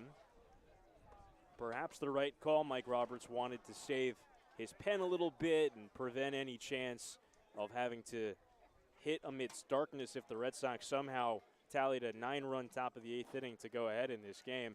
In any event, ball game is over here at Lowell Park. The Red Sox will likely enter tomorrow's game in Wareham with a clinched playoff spot because they're underway in Orleans. They're in the 3rd inning. The Cotuit Kettleers beating the Red Sox today as the Red Sox turn their attention to that game between the Anglers and the Firebirds, as the Anglers have gone ahead 1-0 in the bottom of the 3rd. But regardless of the outcome in that game, the Red Sox will clinch a playoff spot as long as that game goes final officially. The threat of rain on Cape Cod looming over every ball game today, but for the most part, the rain has swept up north and has not yet touched down in any significant fashion across the Cape today. Not the finest game for the YD Red Sox. That 5 under the E column looming large in this one. Isn't that right, Carlo? Yeah, it was a sloppy game, and you think, even if there isn't those 5 errors, this game probably doesn't go YD's way. But I think in a sense that those errors, especially the 3 in the 5th inning, more than giving Cotuit runs, completely shifted the momentum of this game. It was up in the air. Teams were trading runs back and forth. And we get to that 5th, and it looked like Whitey had a chance to get out of it without a run allowed. Freeberger, who hasn't played first base, doesn't have a first baseman's mitt, unable to make a play on a ground ball by Enrique Bradfield Jr. Cotuit goes on to go up 5-3, and the floodgates open from there. It was a game in which that seemed like the tipping point to me, the defensive mistakes. A YD team who we complimented their defense early in this game. Zach Liu had a nice play covering first base. Homer Bush Jr. with a Superman dive in center field, Sam. But at the end of the day, defensively on the infield, especially that right side, is what caused them all this pain here today. An opportunity to rebound against the worst team record-wise on Cape against Wareham tomorrow at Spillane. But if you're the Red Sox, you clinch a playoff spot, you have a healthy lead atop the East.